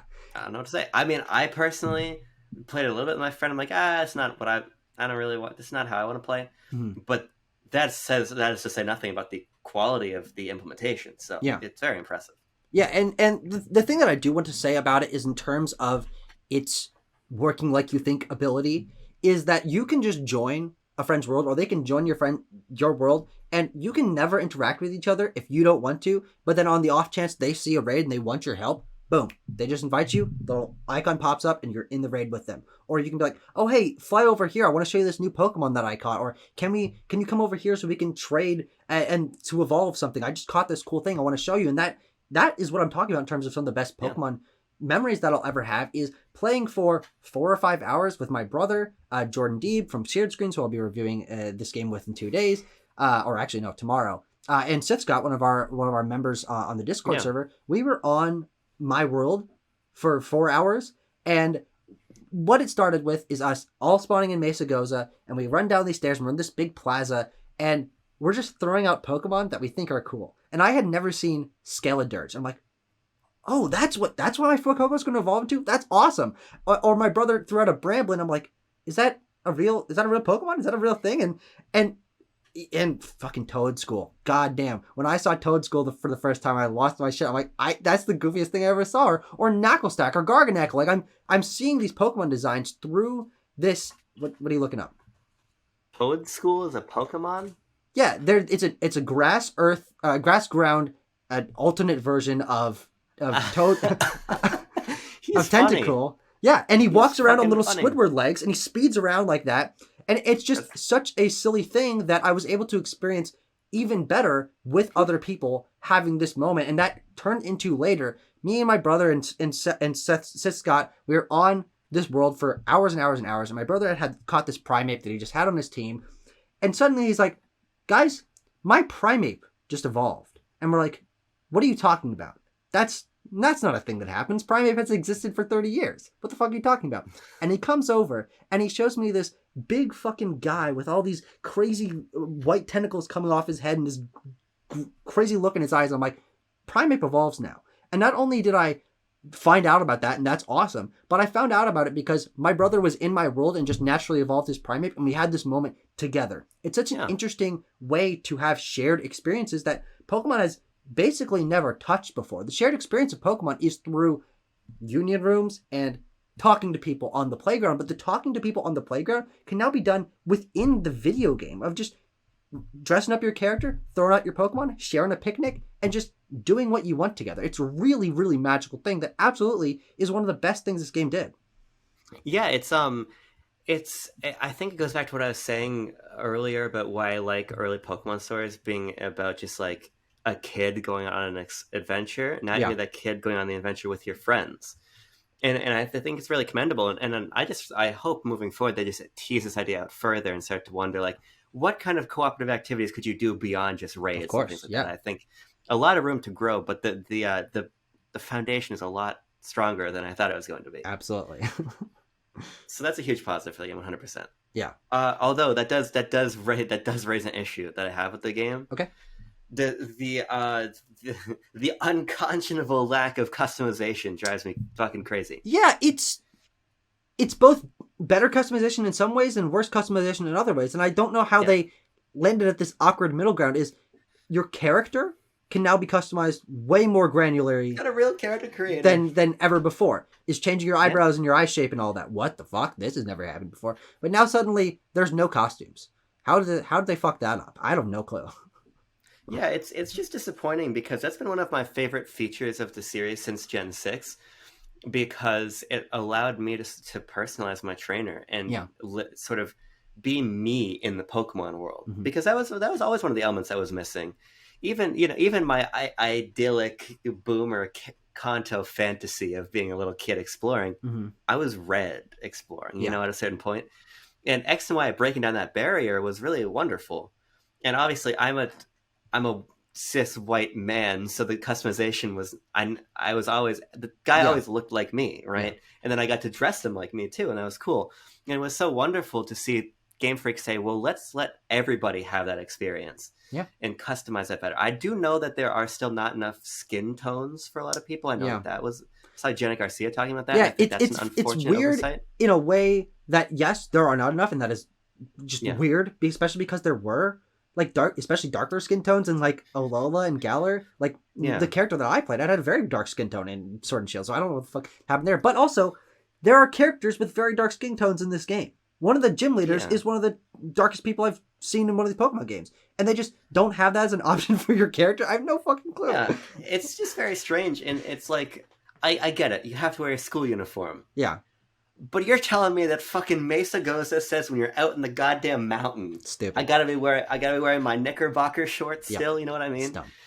It's quite disappointing, and it's one of those things that when I did play multiplayer, I'm like, oh hey, there's my friend, and he's dressed exactly like me, and he's riding on the exact same Koraidon. And I just think that obviously takes nothing away from the wonderful utility of the multiplayer and its success. Yeah.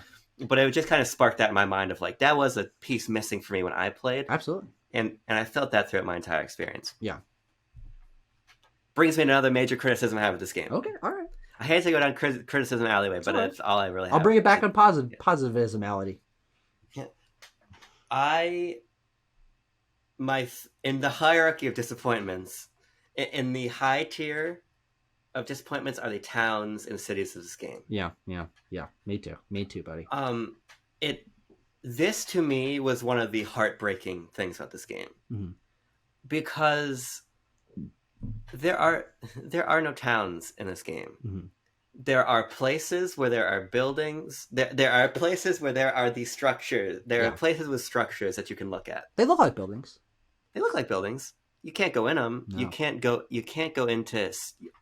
into stores, but because there's no customization, because you buy all your items at the Pokemon centers, every store is just a restaurant. Yeah. And it's a restaurant that is if you want to buy different glasses or whatever, but that's basically it. But you can't walk into these places. I think about how lovely it was in X and Y to go into the clothing boutiques. Yes. And see the clothes on the mannequins and then walk into the changing room to get changed. God, give me goosebumps. You give me goosebumps. And the thing with X and Y, god damn it, little game. Yeah, or even somebody on Twitter, some fool said on Twitter, but it never made sense you could just walk into people's houses. Yeah. Yeah, okay, I get it. I lock my door in real life. Mm-hmm. But this is a world where I want to be able to meet people. Yeah. And think about it. Towns in every other open world game. Yes, maybe you can break into somebody's house if you're playing Fallout. Yeah. But you can also definitely go into a tavern and you can go into specific buildings, right?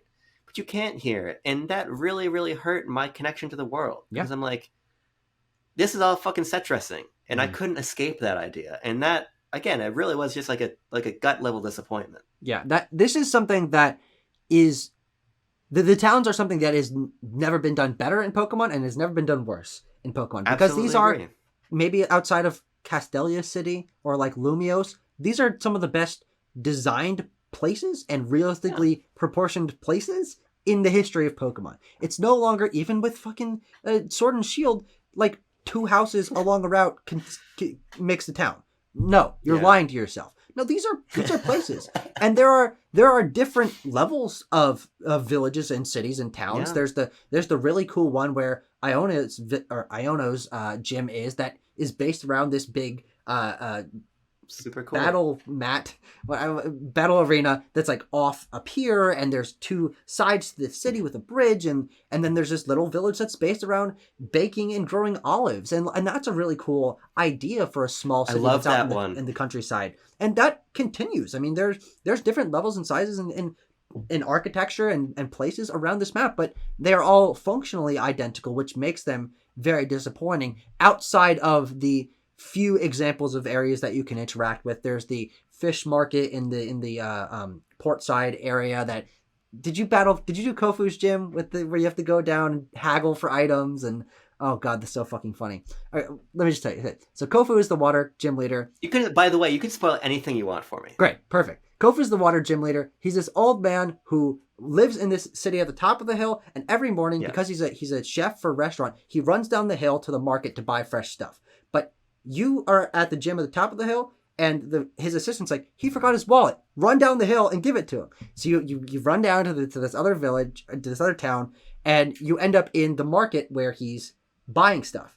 And he's like, "Oh, thanks for my wallet. Can you go over to one of these stands and haggle for the materials that I need?" So you go over there and you haggle for the materials, and then he's like, "Oh, thank you so much." And then he's like, "Well, come out to my gym and battle me at any time." And that's such a great interaction between cities, between the world, between interacting with a place in a way that Pokemon, or frankly almost any game that I've played, hasn't really done before, of interacting with the market in this way.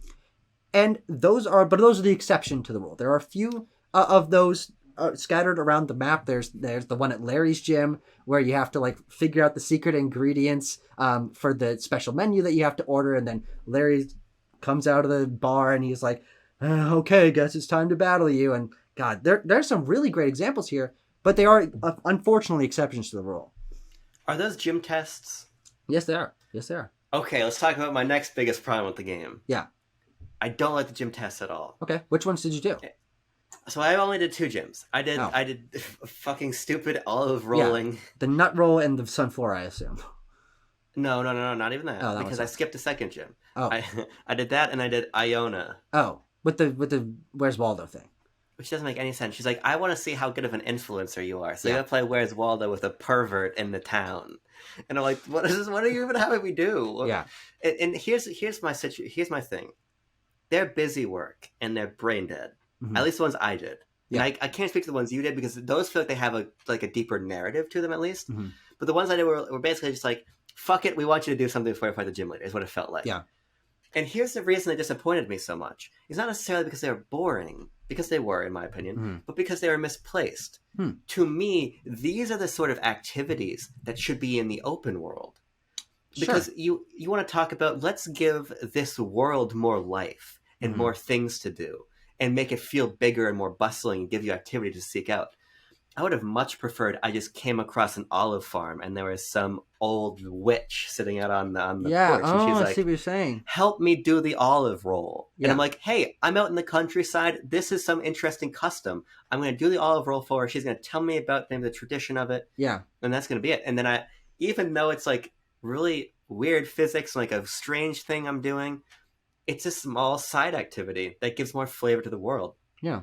But instead, there are these sort of moments of arbitration before a gym fight. Yeah. And I don't want arbitration before my gym fight. I want to sit down and want to battle somebody. Yeah. And so I'm like, these are the sort of ideas that are misplaced. Yeah. A, they're not very complex, but B, I could excuse that if they were something that just allowed me to engage with Paldea deeper. But they're not. They're just, you have to do the gym test. What's the gym test? I don't know. You want to look through a fucking magnifying glass and find the creep at the picnic bench? Okay, now Iona will think you're a good enough influencer to let you fight her. Yeah. Yeah, what? No, so that's interesting because I really think that the ones you did are the worst in the game. And it's unfortunate those are the first ones because they're the least interesting. But I do think that in terms of the placement in the world and the variety of them and some of the other ones that I can maybe describe to you if you're interested, they're better handled than any other gym challenges, maybe except for the I can't remember what they're called in Gen 7, but you have to like do small things the totem trials. Thank you. The totem trials, but I guess they're probably on about the same level. Is that even the ones like Katie's nut roll or Iona's influencer challenge? These are more integrated with the culture of Paldea and the culture and personality of each of these gym leaders than we've ever seen out of gym leaders. And the fact that Iona, unlike anyone else that we've ever battled in Pokemon, is an influencer, is a streamer, and has little text bubbles pop up that are from her chat and wants to raise her likes and is like, "Hey, you're an up and coming challenger. I want you to do this thing that my stream wants me to do." That is already more contextualization, more personality, even though it's not a great puzzle, it wasn't very fun to do. That's already more personality than we've ever gotten out of gym challenges. And I do think that so many of these other ones that you haven't done yet do that even better. Doing a rap battle with Rhyme, snowboarding down on your Koraidon/Miraidon to race Grusha because Grusha is a gym leader and can't do the snowboarding things that he wants. Like, and as I explained with Larry and Kofu, and you have to do this little rhythm game for one of them. Like, there is better gym challenges in this game than I think any previous Pokemon game because they do feel tailored to the personality, culture of Paldea, and the personality of each of the gym leaders, and it makes them so much more memorable. I totally get what you're saying, but like why are they a predicate for battle? It's what I come back to. It's like the thing you described about the fish market. And why? Because there's always been something to do before you battle the gym leader in all the Pokemon games. And I'm not saying that's a good excuse. It is their excuse. But that's something that trails along what Pokemon games have always done, is that you don't just walk in the thing and battle the gym leader. You got to prove your mettle. And fortunately / unfortunately, the proving your mettle things are weird half mini games that last 3 minutes, but they are better versions of that than I guess I kind of like some of the gym puzzles in previous games, but I think they're better implemented here than they ever have been. I know, I hear what you're saying, but I think it comes back to what I was saying earlier of like, should this game do what old Pokemon games did because those did them, or should they do something that makes sense for their context as open world? Of course. And what I see instead are activities that could have been fleshed out and put elsewhere. Yeah. Imagine I'm just in a snowy area, and it's not the gym leader, but it's just a guy who loves snow surfing. Mm-hmm.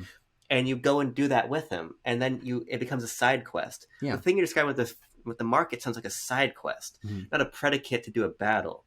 I think part of the reason that Gen 7 particularly said, let's do Titan Trials, do something different, was because then the only mode of progression was still just gyms, so they wanted something more unique. Mm-hmm. But this is a game wherein gyms are only a portion of the progression. Sure, yeah. They already integrated more interesting ideas for core progression things. Yeah. So instead of just adding what feels like arbitration to the gyms, which are just purely tests of battle, let those blossom out into things that make your world feel more alive. Sure, yeah. Instead of making the battle take a little bit longer to reach. I guess that's where I come down on it, because I see all of these things that the game does, and I see why they do them. But then in my mind, I see a far more compelling reason to do them differently, because this is just not the same Pokemon we used to play. Yeah. But it still wants to be that in these ways that I think feel counterintuitive to how they could make their world feel better.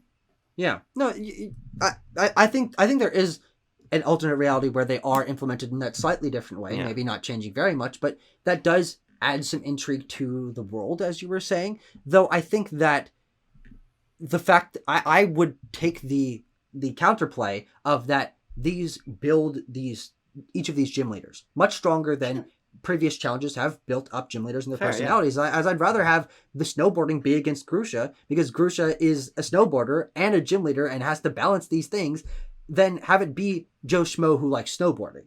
And so I hear what you're saying, but I do think that the fact that they are required is a benefit to these games, because these are some of the best defined gym leaders and characters that we've had in Pokemon, because you are forced to do these before the battles, because there was always something to do before gyms in the past games. Yeah, no, I think that's fair. Then I think let's find the most ultimate common ground. Just do fucking more stuff like this in the world. True, absolutely. Would not deny that for a second. Or I think the another common ground would be you do these for this option, but then there's the option to go do the Paldea Nut Roll in 5 different maps out in the countryside if you want to. Yeah, you are certainly not allowed to do the Nut Roll in the city. No, yeah, you're right. It's just outside. Not within 500 feet of Mesa Goza either. Not all those children. Oh, God. Okay. All right. Where are we going next? I got some other things to talk about here, but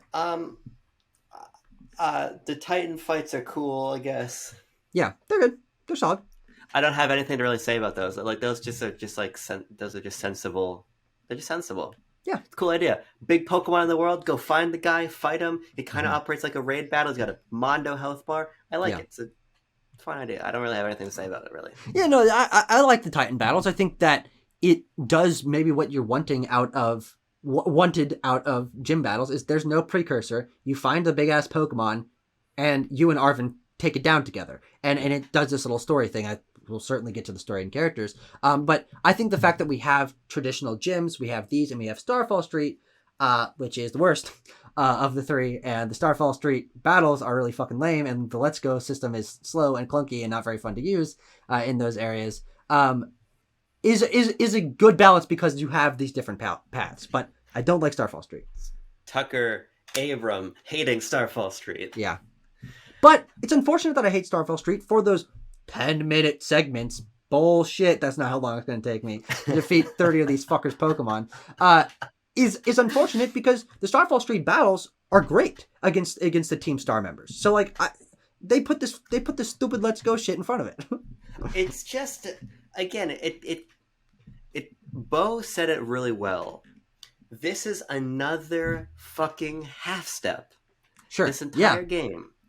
And it's like, yeah, have Far Cry bases. Why not? It's kind of a cool idea. Yeah. Go in, fight a bunch of dudes, you fight the guy, you take over the town, whatever. It's a good idea. But I don't want to fucking play shoots and ladders with my Pokemon for a couple minutes, especially because, keep in mind, the one Starfall Street thing I did, I was way underleveled for, and I still rinsed the Pokemon in 90 seconds. It took me, it was 90 seconds to 2 minutes to just get through them. And it's like, why are we doing this? Because you're right, that boss, fighting Schrodinger's car or whatever the fuck I fought. Yeah. Goddamn, that was a great fight. Yeah. That was a truly great fight. But I was like, I never want to hear someone say "Hasta la vista" to me ever again. I don't want to like walk through and just. That's how I'm gonna say goodbye to you every time we finish recording from now on. That's BLB's new thing. I end every video with "Hasta la vista." I go. It's just not quite. It's not quite sensible to me. No, I agree, and I do think that is one of the weakest elements of this game is those 5 Starfall camps and the very small but very annoying time that you spend sending your 3 Pokemon out, and sometimes they miss, and then they stand there and they go boom, boom, boom, boom, boom, and then they come back to you, and then you gotta wait for the timer to go back up, and then you go over there and I don't like anything about them in that area, but the context is great. The story, I think, is great of these bosses, which you didn't get to the conclusion of, but I can talk a little more candidly about that. And those bosses are great. So there's like 2 out of the 3 elements are genuinely very good, but then you have to spend a solid chunk of each of these areas. I'm like, every time I saw a Starfall base, I'm like, I don't want to go in there because that just means I'm going to have to send my fucking Pokemon out and watch them diddle with 30 others in 10 minutes. Bullshit. Let's just talk about the story. Okay. And I'll let you just go off with the story. But well, at first I want to hear your criticisms, because one of the things that you mentioned in your tweet is that the discussion about the technical stuff is sort of outweighing flaws with story, which I think is interesting because that's something that I haven't heard anyone else criticize. I think the story is awful. Okay. But you must go into what I'm about to say, audience, with the context that Tucker already knows, which is I haven't liked a single story a Pokemon game has told since I could easily ignore them. Yeah. So let's keep that in mind. But to me, it's the Sword and Shield problem to a greater degree of you are making cinematics that have no voice acting. Yes. You are punching above your capacity here. And so I find myself in exposition dumps of characters as a camera is cutting, and I'm like, you're expecting me to care about what you're telling me, and as you're sweeping through Mesa Goza, and you got fucking sound in the background, and it's all, you're making a cutscene, but nobody is speaking. Yeah. And I'm watching a text box progress. And this is one of the areas where, to me, it's like you have no excuse to not do this anymore. No, of course Nintendo's stubbornness for voice acting has been gone for many years. Yeah. Do you remember watching the Breath of the Wild trailer and hearing an old woman fucking speak over and talk about Calamity Ganon? And I'm like, huh? Voice acting in Zelda? You fucking kidding me? It's like, I'm sorry, but I'm not going to give a fuck about your story if it's going to be presented like this. And it's a personal hang up, but I think, again, it speaks to my central issue of I don't feel like they are respecting us as players or utilizing their resources to their fullest capacity. When you're asking me to buy into a sequence, when if any other game of a franchise scale of Pokemon tried to do this, they would get slaughtered. Yeah, of course. It is way worse in this game. The rap battle is a really interesting example. The most fun I had with that rap battle thing is watching Shofu do his actual rap battle to his game and saying some vile and funny stuff. But I'm supposed to listen to a rap battle where people don't say anything? Of course. Again, I don't know what I mash through all the text. I don't want to know who Arvin is. I don't give a shit. You're giving away my sandwich. Okay, whatever. And again, that is hyper subjective. Yes. And I'm not going to come in here and say that the story is poorly written or anything, because brother, I couldn't tell you. But what I can say is that the mode of storytelling to me is so off-putting that I'm not even going to try. I'm really, really tired of this point in particular of Game Freak not evolving this, because to me, this is where it feels the most like they are not using the tools at their disposal, and they are the furthest behind everybody else, even Nintendo at this point. Yeah. The lack of voice acting to me is a major, major personal issue. Yeah, so I think it would be best if you reframed your criticism, because your criticism is not that the story is off, which is what you said, but is that the way that it's presented makes you think the story is awful. Because I will push back and say that if alternate universe Abram, I know God forbid you'd never do this, but if you actually paid attention to the story, this would be your favorite Pokemon story. I guarantee it. Sure. Country fucking mile. Because I think that the presentation aside, the way that this plays into what you have always wanted is you making your path forward in the world and not encumbered by world-ending bullshit and alternate dimensions and people with crazy hair. I don't know if you care about the crazy hair in the other games, but I like crazy hair. But and like super forced cutscenes that don't make sense in the context of the world, all of that is gone here. You make a story at your own path. It progresses very naturally across the course of the game. You're not consistently stopped at every town you must listen to this cutscene and progress the story in this way. You are piecing it together. You are getting to know these characters that you are meeting multiple times throughout the game so they can actually have character growth. It is presented in a way that is very slow paced. You can take it in at your own risk, I guess. And what it builds one of the best casts of characters that Pokemon has ever seen. How many Titan battles did you do? 1. 1? My man, my guy, Arvin is one of the best written Pokemon characters of all time.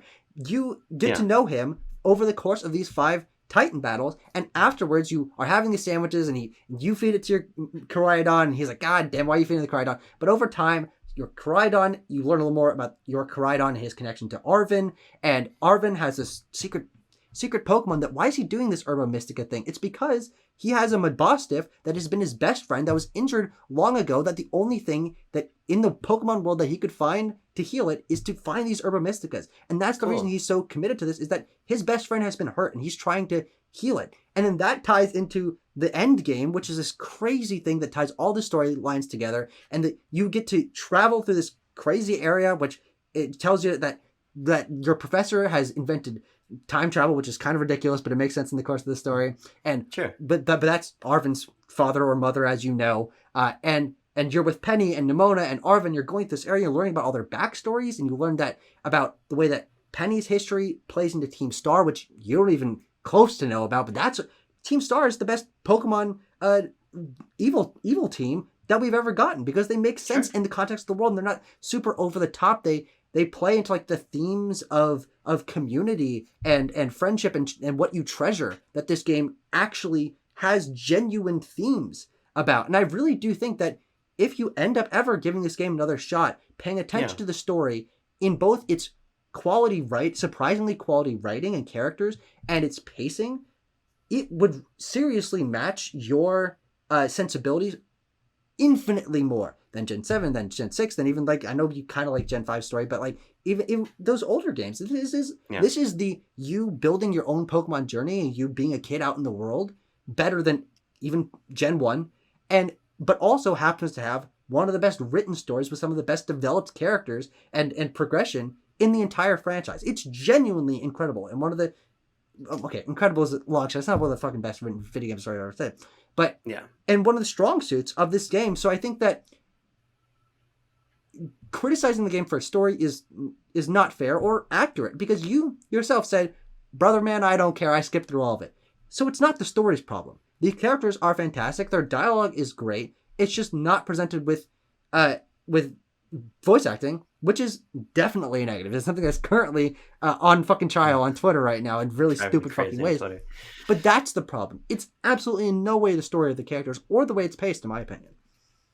I mean, to be honest, I read a tweet and I forget about it, so maybe I should have said narrative. I feel like Sure. you're shadowboxing my tweet more than Well, what no, I you said said it because here. You said oh that the well, story was awful. no, but I think it because the way into the story is awful. If Sure. my inability to engage with the story is the problem of bad narrative design, because What? uh, I don't understand why if you recognize. I think about Ace Attorney, for instance. I was playing Sure. Great Ace Attorney Chronicles, and that game has no voice acting. Mm-hmm. Um, but it does a lot. It knows that it is a text based thing, Yeah. and it plays with that. It plays with its text boxes. Of It course. Of plays with course. sound effects and things, and it doesn't attempt to frame things or create situations that feel like the predicate is sound Mm-hmm. or the predicate are cinematics that need sound. Yeah. But because Pokemon does do that, to me, the narrative is not good because the narrative is not it's not able to convey all of the things you say are wonderful about it in a way that feels commensurate to its storytelling Hmm. means. Its means of story ultimately should be funny text boxes that move at different cadences as akin to Ace Attorney and Yeah. cutscenes that play to that strength. But when the cutscenes are leg kicks like this and the game freezes as it's fading in and out of black and white and everything, and it's asking me to do a rap battle against somebody when they can't speak, Mm-hmm. to me that does ruin the story. Hmm. Maybe that makes the root cause, again, the narrative design or the presentation or whatever exactly you want to chalk it up to, but to me that does ruin the story, in my opinion. So, no, I absolutely understand it Yeah. ruining the story. But the problem is not the story. It's not the narrative. It's not the narrative design. It is the presentation of that, which I think is Sure. absolutely worthy of criticism. And I would agree, especially in some of the later cutscenes, which there are some that are like actually well animated and like not in engine, like over the shoulder shots of like the characters fully animated and doing like actual expressions. But there's no voice acting, and you just gotta listen to Nomura go. And see the text come up at the bottom screen, like, okay. But I do think that, at least for me, and as I've heard from other people and their experience with this, that is really easy to overcome. And I think that for you, it would be something you'd be able to overcome if you let yourself into the mindset of, this is how the game is presenting it. I want to know these characters. I want to be invested in the Pokemon world and learn about one of the best realized locations and casts of characters that they've ever attempted to have. No, I get what you're saying, but I think it comes back to something that I have now said many times, which is I'm no longer willing to give Game Freak passes on anything. I'm not willing to do that anymore because it feels like the issues that I've critiqued them on, obviously, they don't know me from a hole in the wall, right? Mm-hmm. But I'm not the only person that says actually, things. I believe Shigeru Omori made this game to fuck you with you. It's the latest Kotaku interview. You gotta go read that. Sure, but my perspective is I'm sure you're right. Yeah. I'm sure that the writing is very good, but I'm not gonna engage with it. Mm-hmm. And again, it's a very subjective thing. Again, I'm not criticizing the caliber of writing here because I'm not in a position to do so. Yeah. But I'm also just at a place in my life where there are so many games I want to play that feel cohesive and work within their confines to make something remarkable. Yeah. And it just feels like Pokemon, for me personally, is wasting my time when they're doing a cutscene that has no voice dialogue. Because I see the biggest media franchise in the world, who half of its success is due to well created anime. True. Great you know point. What I mean? Yeah. Anime is what drives a lot of Pokemon's success. Absolutely. They can do this. They can make the presentation rich and immersive. Absolutely. But it's neither of those things. And because I have so many problems with every other facet of the game, I'm not gonna try. Mm-hmm. And maybe that makes me a bad critic or whatever. I'm not sure. You can feel that way. Yeah. I don't begrudge anybody, but like my experience is that I can't continue to just say, yeah, Game Freak made cinematics that have no sound, but it's better than what came before and it's well written, so I'm gonna let it pass. For me, every time I see one of those cutscenes, I'm reminded of every problem the game has. And that's that is definitely the experience certain people are having this game, so it's not like it's an entirely invalid criticism. It does come from a place of wanting this franchise to be better and all that. Yeah. I absolutely recognize that. I think that maybe it would be, you're not really funny to this, but somehow reading the story online or like learning more about these characters, I do think that as I said, it speaks to your sensibilities, which is why when I read that tweet, I was so interested to hear your criticisms of the story. And again, it's not, we've made it clear it's not the story you're criticizing, but I've heard, we've talked about Pokemon story like 6 times on this fucking channel and numerous times otherwise. And Pokemon finally made a story that is for you and would work for what you want out of Pokemon story. I guarantee it. But unfortunately, there's this rub. Then therein lies it, you know? Are there any other like pillars of the gameplay experience you want to talk about, or do you want to start to wind down? No, not really pillars, but there's certainly other things I'd like to play this game on. Go for it. Okay. I mean, pretty simple one quality of life thing. I do think this game has a lot of great quality of life things that we talked about with the bring back move pool. But auto heal, love that. Just going into your inventory, hovering on the Pokemon, boop, press minus. It automatically uses the potions that are the right amount, so you don't have to go digging through your fucking bag and be like, I don't want to use a hyper potion here because that'd be a waste of 150 of its fucking HP. Holy shit, so nice. I hate to say yes, but with everything you bring up, yes, but the fact that they don't heal status conditions is annoying. No fucking clue why that's true. That doesn't make any sense. Absolutely. Stupid. There's a yes, but. That's a fantastic yes, but. I agree with that yes, but. Yeah. Because there are a lot of great QOL features across the entire game. And this is more of just a visual detail than a QOL thing, but I just want to shout out the presentation of the Pokedex. I love it. Oh my god, it's so good. This is the best Pokedex we've ever had. Because not only does it have the greatest presentation, they're presented like little books. You got the pictures that spin in, like place themselves on the shelf. You can see other Pokemon around that, so you can get an idea of, does this Pokemon evolve? Or what comes before it if I want to fill in the spot next to it? But it also has like other functions. You can go and see like the last Pokemon you've battled or the last ones you've caught, or you can go in and see the areas where this Pokemon is native to, or like what weather it's used to, or like what its favorite fucking food is or whatever. Like this is easily the best the Pokedex has ever been, and one of the reasons why I was so engaged with completing it, of course I always have been, but getting that small fucking dopamine rush of getting a new Pokemon and watching that page flip in, it's a really fantastic addition. Yeah. Keep going down your list.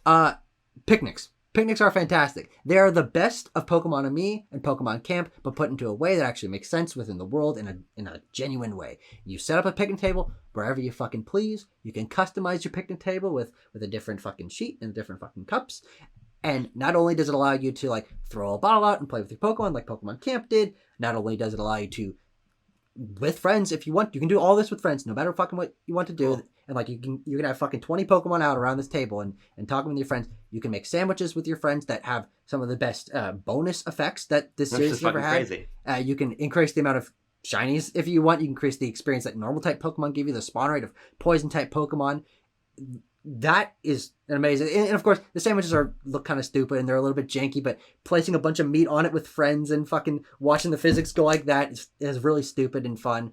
And also, it makes breeding the most accessible and easy it's ever been before. Breeding is done within the camp, and you don't have to do anything. You just sit there, and an egg will appear at the basket at the bottom of the thing, and you go, boop, oh hey, there's an egg here. You take it out and you put it in your party, and you don't have to go to a fucking place. You don't gotta talk to an old man whose wife is outside fucking waiting for you. No.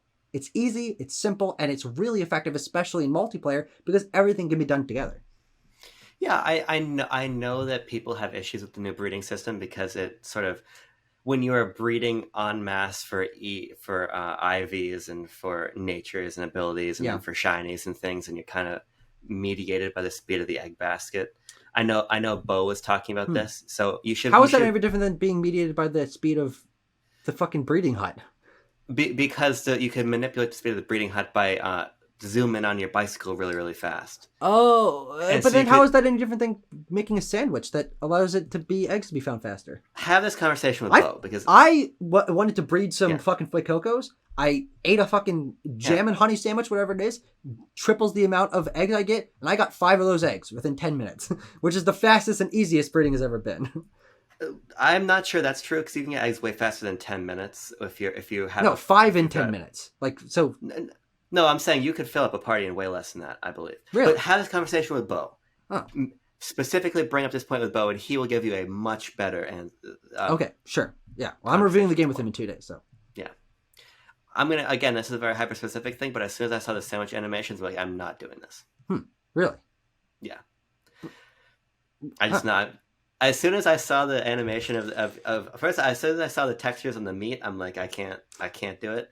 And then as soon as I saw the animation of but you'll play Callisto Protocol. No, because it's gross. I'm just joking. I'm just fucking with you. That was funny. It took me. That is funny.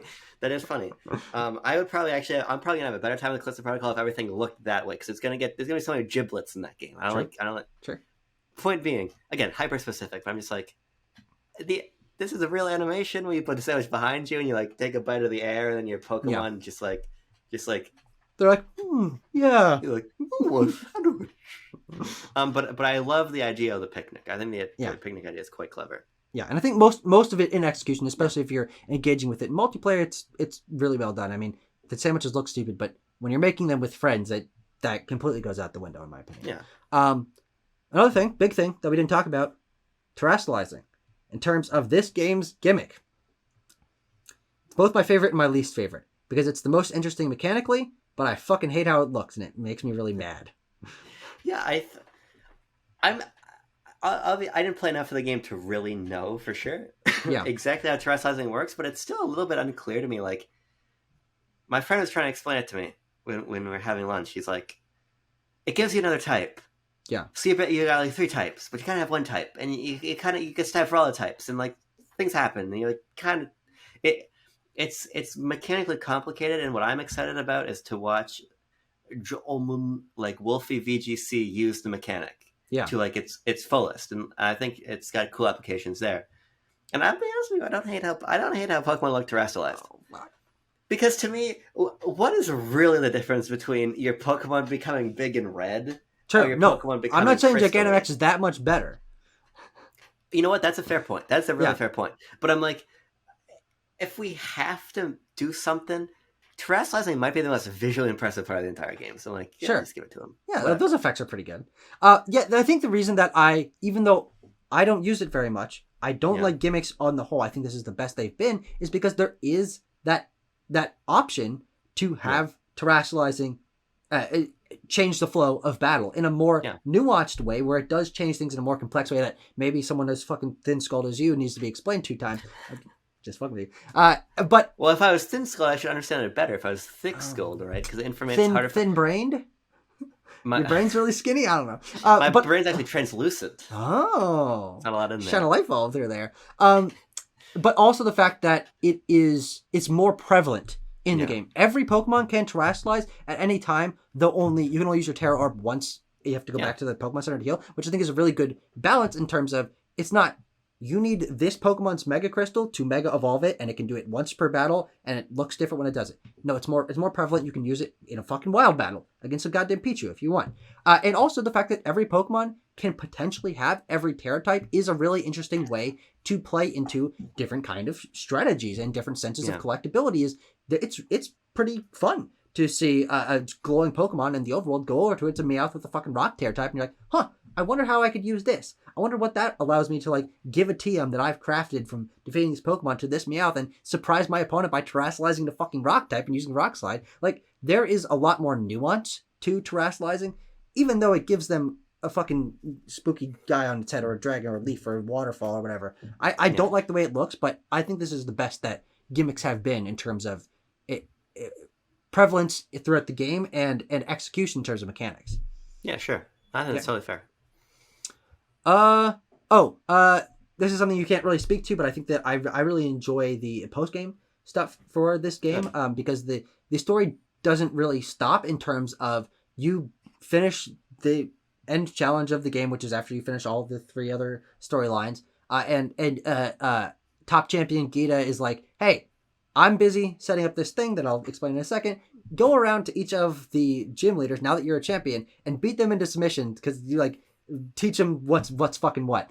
So cool. you get to revisit each gym. They have like champion level teams, and then you get a little cutscene with them like, oh man, fuck, you beat me. Like I got to step up my game. So that's really fun. And the fact that then folds into the Academy Ace tournament, which is that the Academy has set up a tournament where everyone is involved, including the Elite Four members and the gym leaders and the teachers and you and your classmates, and you like battle your way through this bracket. And of course, you win. You're the main character, but that's a really cool way to like bring together all these characters into one place and have a really fun end game challenge for you to work through. Is battling Nemona's champion level team in this Academy Ace tournament, because she's also a champion, which is something I didn't mention. But like that's a really nice touch to the Pokemon world that contextualizes it in a more interesting way. Everyone can be a champion if they work hard at it. Champion is just a title you earn by being really goddamn good at Pokemon battling. Not that there's one champion, which you like read becomes the champion of Kanto when he wins. No, what the fuck? That doesn't necessarily make any sense. No, Nemona is a champion from the moment you beat her, and that's I think a really interesting contextualization of Nemona's character, because she's like Goku. She really likes battling, but she really likes battling so much that she'll get a lower level team and work alongside you to get your team level up, and then you get to battle her champion level team at the end. It's really cool. Sounds cool. I can't comment excited. I know. Game also has a good photo mode. Yeah, it does. Yeah. I think that the legendaries. I think this is one of the best implementations of the legendaries, because they actually feel like characters for the first goddamn time, except for Nebby, I guess, which I would say Nebby's probably the better character. But in terms of you getting your Koraidon/Miraidon at the beginning of the game, they are with you throughout. They're not just your motorcycle or your mount. They are a character that has a history, and you actually learn about their story through the process of the game. And there's an emotional moment with that Pokemon who has a personality and a history at the end of the game that ties into Arven's story, and the fact that you get them from the beginning makes them more a fixture of the game than we've ever seen before, because I've always found it disappointing to hear stories about Dialga and Palkia, and then you get to the top of Spear Pillar and you put in a Pokeball and that's it. You didn't see them for 95% of the game. You put them in a ball and you maybe use them again because they're pretty strong, but it's not a character. It's a fucking sprite. And I think that everything that they did with changing, and I guess they did that in Gen 7 and Gen 8 as well, of having Zacian and Zamazenta and Nebby be a part of the story. But this, I think, is a even better implementation of that, because Koraidon and Miraidon are part of your team. They come out of their Pokeball with all your Pokemon when you're having a picnic. They show up in all of the cutscenes with all these characters, and Nemona will reach over and like give Miraidon a pet, and it'll like nuzzle into her. So like, I really think that they did a much better job at making this a character, and I think like upending what the structure of Pokemon games has been in the past is Pokemon games. Your guys on the box, you're gonna hear stories about it, you're gonna catch it at the end. It doesn't have to be that way. It can be better, and I really do think they achieved that here. Yeah, I mean, I echo what you say in large part, but I also don't care a whole hell of a lot because they just become a Pokemon on my team, which is great, and I think that's an organic success of the narrative. But like, I also didn't have a problem with a legendary as being something that existed in myth, and then you just grabbed them and they're yours. So yeah, but I think you're totally right. Yeah. Well, I'm looking through all my the traversal with said legendary, I think, is pretty good. The fact that you upgrade the different things through the Herba Mystica, which stands for HM, which gets you the new moves like HMs in the previous games, pretty clever. But it is genuinely rewarding to get the glide or the climb and suddenly have access to exploring the world in entirely different ways. And I mean, it works really fluidly. So I really enjoyed having that like alongside me as an extension of my moveset for basically the entire runtime of the game.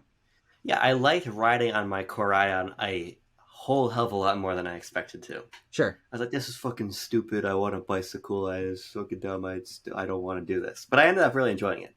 I thought it was great because I like the way he moves. He's kind of jumping around, and it's really fun. That said, the fact that you can turn around and just jump backwards up hills is another indication to me of the fact that this game was just simply not ready. Yeah, they like did the physics so that it only does physics when you're facing a certain direction, I guess. Yeah, and it's I don't even know how that works. Again, people are like, oh, it's like BLJing in Super Mario 64. For people who aren't familiar, backwards long jumping is this hyper-specific technique where you do regular long jumps into like a confined space until the game glitches and Mario starts jumping really, really fucking fast, and he can like shoot through walls and things. Yeah. That is an exploit Well, first of all, you're explaining programming in 1996 when nobody Yeah, knew how to make games in 3D, but also you had to really fucking work for it. This is literally turn around, jump, push the stick the direction you want to go, and you're going up any hill you want to go up. Mm-hmm. And again, it's just another indication of why I stopped playing. I'm like, I don't think these games are thoughtful, and that's something that I'm coming to really appreciate about all the games I play and the games I like the most. The games I enjoy the most are the games that are the most thoughtful in their design. And I'm like, this was an oversight, and it's not. Again, it's not the team is not bad. Pokemon, the fact that you can make a game like Pokemon is quite remarkable because no one else can make a game like Pokemon. Yeah. But well, lots of fuck people have tried. Well, they try. Yeah. But there was not thoughtful. Especially mobile developers. Yes, the production schedule here, the production timeline, the attention to detail, those are not thoughtful, and so it actually bummed me out to see you could just jump up things backwards. I'm like, A, it destroys the map, and B, it's like I can't believe you let that happen. Yeah, no, I mean we're sort of wrapping up here with our final thoughts, and I'd say the reason that I don't hate this game, and in fact I love this game, is because I think I find thoughtfulness in many more aspects of the game than you do, not only because I played more of the game, but because I think I put myself in quote unquote the right headspace to appreciate a lot of what this game did. And when I'm able to learn about these characters and say this is one of the best stories that Pokemon has ever had, that is a positive. That is a good element of this game. And it's an element that is in this game, even with the fact that there are areas at low frame rate. And when I'm able to like really dig into these design choices that influence the way I'm progressing and the openness of the map and the fact that it really feels like I'm connecting to this place for the first time in Pokemon history, these are all things that this game facilitates because of thoughtful design decisions. They knock down walls that they have been setting up for 8 generations. They've taken steps forward through Let's Go and Sword and Shield and Legends Arceus that are coming to fruition here in a way that all those other games only felt like they were leading to. And of course, there is work to be done here. This performance is unacceptable. When I play a game for 55 hours and can notice all these really well thought out design decisions, I think that it's pretty easy and frankly, kind of a lot of fun to say, no, it doesn't matter that these things are bad and in your words, unexcusable, because there is so much good here. This is a 9 out of 10 experience game, and I absolutely understand the way that most critics are praising this game. The experience that you will have with this game, even with those technical visual bugs and flaws, is 9 out of 10. It is one of the best open world experiences I've ever had. It's one of the best Pokemon experiences I've ever had. It's one of the best first party Switch games experiences that I've had, and it made it onto my favorite games of all time list. And that's not something that just happens from a team without thoughtful design intent. I'm not saying that you think that this has no thoughtful design intent, but for me, it shows that there is so much thoughtful design to this game that it's able to outshine even its greatest flaws. Some of the greatest flaws I've ever seen in a fucking video game. But there's so much there that it has so much heart and care in those parts that aren't what you're criticizing for lack of thoughtfulness, that it easily surpasses anything that can be thrown at it, in my opinion. Yeah, I think I'll put it this way. I wish that I had your experience with these games, because more than anything, I'm personally saddened that the games turned out the way they did, because Pokemon is a franchise that for me holds more meaning than maybe any others, even though I always consider Star Wars to be my favorite media franchise. Yeah. Pokemon has... As you can tell from his background. But Pokemon has done a lot for me in my life. Yeah. Period. When I had no friends, my Pokemon were my friends, and then those friends helped me make real ones when I was young. And then I had to transfer schools, and I hated it. And a couple weeks into the school year, I heard somebody talking about the X and Y starters. I'm like, this is my in there. Yeah. And I made friends, and I wouldn't be writing about games not for Pokemon, because before I worked for Lost and Cult, before I worked for Anywhere, before I did blogging, before I made YouTube videos, I had an Instagram account where I used to take my Pokemon toys outside and post toy photography with them, because I always wanted to be in this world, because this world already bled into mine so much. Yeah. And it was so deeply personally important, and it still is. In the worst moments of my life, I play Pokemon. When in COVID and trying to get back to school, and Jean's across the country, and I'm half in remote, and I'm stuck in my dorm room, and I am hating everything, I'm playing Sword and Shield. Mm-hmm. These games really, really, really mean a lot to me. And so the fact that I get this on day one, and I play it for a couple hours, and I really look at it, and I think to myself, I cannot do this anymore. Even more than any sort of statement about how this reflects the sort of culture of the industry, the culture of Game Freak. It reflects a very, very deep and acute personal emotional disappointment that this game will not be here for me when I need it to be. It won't be, because it's not good enough for me. And it's not me trying to be entitled or say that I know better than anybody, or that Game Freak suck and they should get thrown off Pokemon and Monolith should make the games. I'm not saying any of that. I think it's a very interesting experiment. But I am saying that video games are my life. I work in this industry. The culture and the history and the medium are so important to me. Yeah. And so when I see a game like this that sells this well, that is so blatantly poorly assembled, I'm not even talking about my personal flaws with how narrative is presented or anything. I'm talking about the game does not function as intended in so many ways that you can just isolate. It makes me deeply personally sad that this happened. And it's what I said about compromise. I'm not willing to give Game Freak this sort of compromise anymore. These games mean so much to me, but gaming as a whole means more to me. And this is not me saying that the people who like this game by any stretch of the imagination are like abiding by some awful affront to the medium. I'm saying that for me, when I look at Scarlet and Violet, all I see is a blatantly truncated development cycle that left so much on the table and was so unwilling to borrow from other games that the end result is cratered by production issues and then design issues that would have been ironed out by things as simple as adding recommended levels to a map. Yeah. And I just look at the convergence of these factors and say, I would love to engage with that story you're telling me about, because I think that would be really personally important to me. But every time I see this cutscene, everything I just said is put in the front of my mind.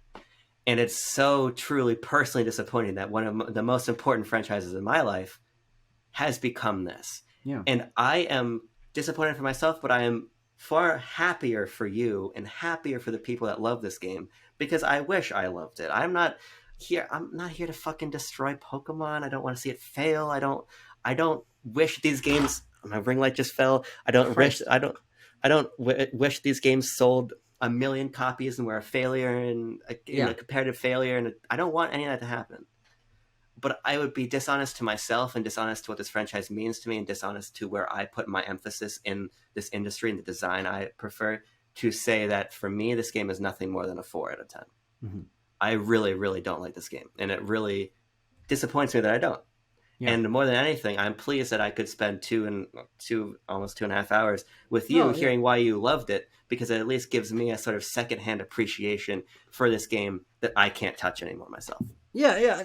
I think what this conversation really brought into my thought process is wondering, what's the reception of this game going to be over time? Because we talk about a lot of these Pokemon games in terms of what they brought to the table, what they were building to, but as of now, obviously, this is the building to. And I think maybe even something that you can appreciate, despite its flaws, is this feels like the full step that we've been waiting all of these generations for. They half-assed it in the technical department, but in terms of ambition, they fucking went there. It's ambitious. And that, I think, means enough to me to outweigh everything as we've been talking about. But in terms of what the next spin-off looks like, what the next generation looks like, the technical performance of these games will either be smoothed over as maybe I might just be in my own fucking personal bubble, but I think I've been seeing a lot of people saying that these are one of the best Pokemon games of all time. Will it always be considered that? Will that just be an in the moment thing? Will Gen 10 come out and fix these issues and suddenly these were the building blocks to that and no one needs to think about them anymore? Or will they people forget about those technical issues because it did sell well, and it seems like most people are enjoying it, and it did review well on the whole. Will that be the narrative of this game? And it's something that I'd like to continue to check in on, because I love Pokemon. I love its cycle. I love its culture. And to me, this is the ultimate catalyst of all of this. This is, I would say, not the most controversial Pokemon game of all time. I would say Sword and Shield were. Definitely Sword and Shield. But they are the most polarizing in terms of people finding them to be one of the worst, like you are, or me genuinely appreciating the design decisions and considering it one of Game Freak's best games they've ever made, despite all its flaws. And I want to maybe make another video about these games in like a year, in like 2 years, something like that, talking about how it stuck with us, how the things that maybe I like now, in retrospect, I was a little bit stupid, or maybe you're, God forbid, able to appreciate, some of the strong elements this game genuinely does have. But we can't future project that, and it's been nice to have an in-depth conversation about this. I wrote down like 40 points, as I said, and we went through fucking all of them. No stone left unturned. God damn. Good. That battle system has touched some Willy in its day. More or less than you, though. I mean, I touch my Willy hourly just to make sure it's still there. Yeah, make sure no one did anything to it that you weren't aware of. Because I have reached down there sometimes and it's missing. Mario is missing? Where's my penis? I like to think that you are such a big Nintendo fan that your pubes are shaped like Mario's mustache. I think about that nightly. When I fart, it goes wahoo.